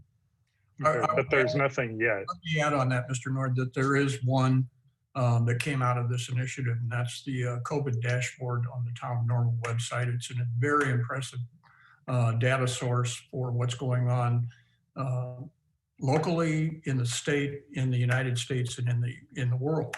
All that data is updated on the COVID-19 dashboard on the Town of Normal website. Okay. And also, GIS data is all out there. Yeah, but there's nothing searchable that residents can go to yet. GIS data. Yeah, GIS data. I think we also have expenses, you know, the town's financial expenses, I think we posted on the website. So there's limited things right now. We don't want to push things out until we have policies in place to manage that. So. Okay. Then last question. When do you think you'll be coming to the council for funding? Well, Mr. Nord, funding is always part of the budget process. So even in the current year budget, the adopted budget for fiscal year 20/21, we had identified funds in the Innovation and Technology Department that we incorporated into their contractual services line for smart cities initiatives. So this current fiscal year, I think we incorporated of the department's overall $2.7-ish million budget. I think we had $100,000 included in our contractual services line for smart cities initiatives. Things like that have included, I think, additional costs that we incurred with our Office 365. Perhaps implementation. We indicated that we were changing some licensing and expanding the use of that. We have intentions to replace the kiosks on the first floor of Uptown Station, and we see that as an opportunity to move beyond just the typical use of a kiosk, but make it more of an information center, perhaps even a payment, a place to accept payments for perhaps utility bills and other such things. So we want to expand the scope of things like that when we're looking to replace equipment. As Ms. Gataraju indicated, changing the way we think about these things. So we're thinking more holistic and comprehensive on how these technology pieces can be used and how we can incorporate that for maybe more than just its original intent. Is there a project coming before us before the end of the year? A specific project? There's nothing that comes to mind. I'll ask Ms. Gataraju if there's any specific expense or project that she knows of. I can't think of any right now. Okay, well, thank you. I'm a big IT nerd, so this is very interesting for me. Thank you. Mr. McCarthy. Thanks, Mayor. Thank you. Ms. Gataraju, it's no secret, you know, I'm a fan of all of this stuff, and have been involved in initiatives, STEM, et cetera, for quite a long time. I greatly appreciate this presentation and the update. I know most of it already, but just to kind of share out a couple of things, listening to some of the comments and the presentation, and fantastic job. And I couldn't agree with Mayor Coos more that you've not only been a conduit on the front end of comprehensive plan, but an accelerant in this process. And in some ways we're trying to catch up, in some ways we're trying to be ahead. But for everybody watching, you know, a smart city can mean a lot of different things to a lot of different people and a lot of different communities. And first and foremost, I just want to kind of make sure that in this conversation that we keep a few things in mind as we progress down this life cycle that has been presented to us tonight. That, you know, this initiative is being driven by citizen input on our comprehensive plan and a few other plans, reorganization of departments, efforts in specific areas has really been the result of literally thousands of people's input, envisioning about where they want to be in the future. You saw a quote in the presentation tonight from some of those planning processes. So that this is a very citizen-centric, citizen-driven thing we're doing here, this smart city thing. But it has some real goals, not just a cool wow factor, which it has a lot of that, but some real practical implications for how we run our city. And so I appreciate greatly the focus on defining what smart city means to us here in Normal, and that it's really specific to each community. We saw a presentation brought to town, I believe by regional planning, of a very successful smart city project where they were using street level infrastructure to be able to detect pavement failure before any visual notice was seen. You couldn't see the street was failing, but the tech could detect it was, and it could go there before it became a big problem and a big expense. That's one of a million different examples we could give of about what smart cities is. But it's really up to us, right? It's what we want and what our citizens have given us input about. You know, we're talking about projects to help support kids in education, about operating more efficiently and cost effectively, to create more opportunities for citizens to be entrepreneurial. As I said, to keep up intelligent traffic signaling. Imagining we're going to be hearing about that in some time in the future. 5G wireless infrastructure. I know we're going to be hearing more about that very soon, because believe it or not, folks that are already in our community are already setting it up, and we're playing catch up on having some policy community-wide for how they should be able to do that in our community. So I'm excited. I won't talk anymore. I appreciate greatly all your work on this, and for all your efforts on the Innovation Alliance. A little bit more on that, of bringing all the partners together, I think is really important in this way, to leverage what Bloomington does in Normal and what Normal does in Bloomington and what everybody's doing in the county to get smarter collectively, and to make sure that we're looking down the road. We're taking the lead of our citizens in any investments we're making or any considerations isn't just this decision, but this decision and how it affects our future and our ability to be effective and efficient and develop. One last thing on public data. This is a huge conversation, and it can mean a lot of things to a lot of different people. Microsoft, for one, is very encouraging of open data, and they have a very specific view towards entrepreneurialism and transparency, and which may or may not be part of our vision, right? To services and information, more one-way transactional. And so as we start to talk about that, I just want to caution everybody here that all of that open data requires public policy before we do anything.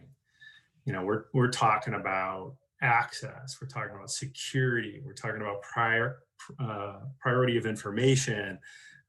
There's a lot of very potentially serious, you know, implications to that. And we have to have strong public policy in place before we do anything to make sure that we're successful in what we're trying to do. So thanks again for all this. I'm super excited. Thanks for the update. Sue, thank you for the presentation. It's amazing. And we know you're going to accelerate this continuously, and looking forward to working, seeing how this works for the community and for our citizens. Thank you. Thank you. Before taking a motion for adjournment, are there concerns, comments? Ms. Cummings? Thank you, Mayor. I'm going to lower my hand first. Tonight, first I want to kind of start off and just say thank you for the 2 presentations received, which are 2 things that I have been very supportive of. One was the tree inventory, understanding the impacts and that it has for our community, not just dollar-wise, but also environmentally, which is something I'm a big proponent of. So I was very pleased to see that presentation, and certainly pleased to see the Smart Cities presentation. So I thank our staff for the wonderful work that they do and really getting involved. I know that there's so much more to come with the Smart Cities, and what that will mean for us and defining that as go. And, you know, so thank you for that. And I know there's much work to be done. Also tonight, though, I wanted to take a moment and thank publicly some of my council members and to some of the staff members for really showing what the town of Normal has been about in the past, and the type of environment and atmosphere in which we've always tried to establish. During a very difficult time in my life, there were some council members and some staff who have called me, texted me, and sent cards after the passing of my grandmother. And that was not, you know, expected, nor was it required, but it really showed me that despite those who go after being on a witch hunt to prove that we are inept or incapable of doing our jobs as whether council members or in the roles that some of our staff serve in, that there's still some heart left within our council and within the staff to think about me at a very difficult time in my life. So I wanted to very publicly thank each one of you who called, text me, or sent a card. It meant a lot to me during this very difficult time. And I want you to know that I appreciate it. And I also appreciate all that you do for our town and our community to make it what it is and continue to make it better. That's all I have for tonight. And thank you. Ms. Smith? I just wanted to remind all the Normal citizens that the Normal Library has reopened. So those of us who have been starving to actually browse the stacks can now do so. So check the website for their hours. They are asking for individuals to limit their time at the library because of COVID.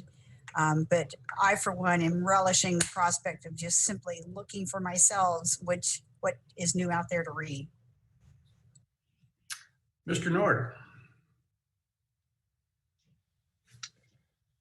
Thank you. So my family and I, we went to Candy Corn Lane here earlier this week, or I guess it would have been later last week. And I just wanted to tell Parks and Rec and everybody else that was involved in that was a great event, you know, and I understand that this was not something that was planned well in advance, but it was great for the kids. They liked it. And unfortunately, when our first kid talked about it, he called it Candy Cane Lane. So now he is expecting something for Christmas. But it was a great event. Very nice to have. Great job. The lines were long, which means the public is using it. And oh, I know there was something else I was going to say about it, but I don't recall. Just good ad hoc event. You know, it brings the community together, and you know, anything you can do for the kids, I'm always going to be supportive of. So good job. Mr. McCarthy.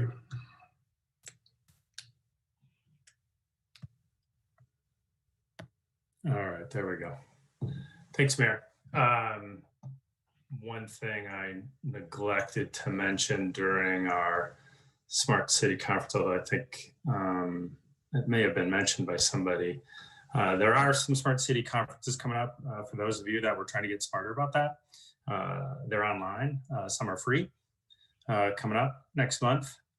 So I would encourage you all to sign up and get smarter about smart cities. There's a lot of different stuff out there and possibilities. Some we're not talking at all about, some that are very germane. So if you have the opportunities is to go out there and check it out. If you want to know more, just feel free to ping me and I'll happily send you the information out there.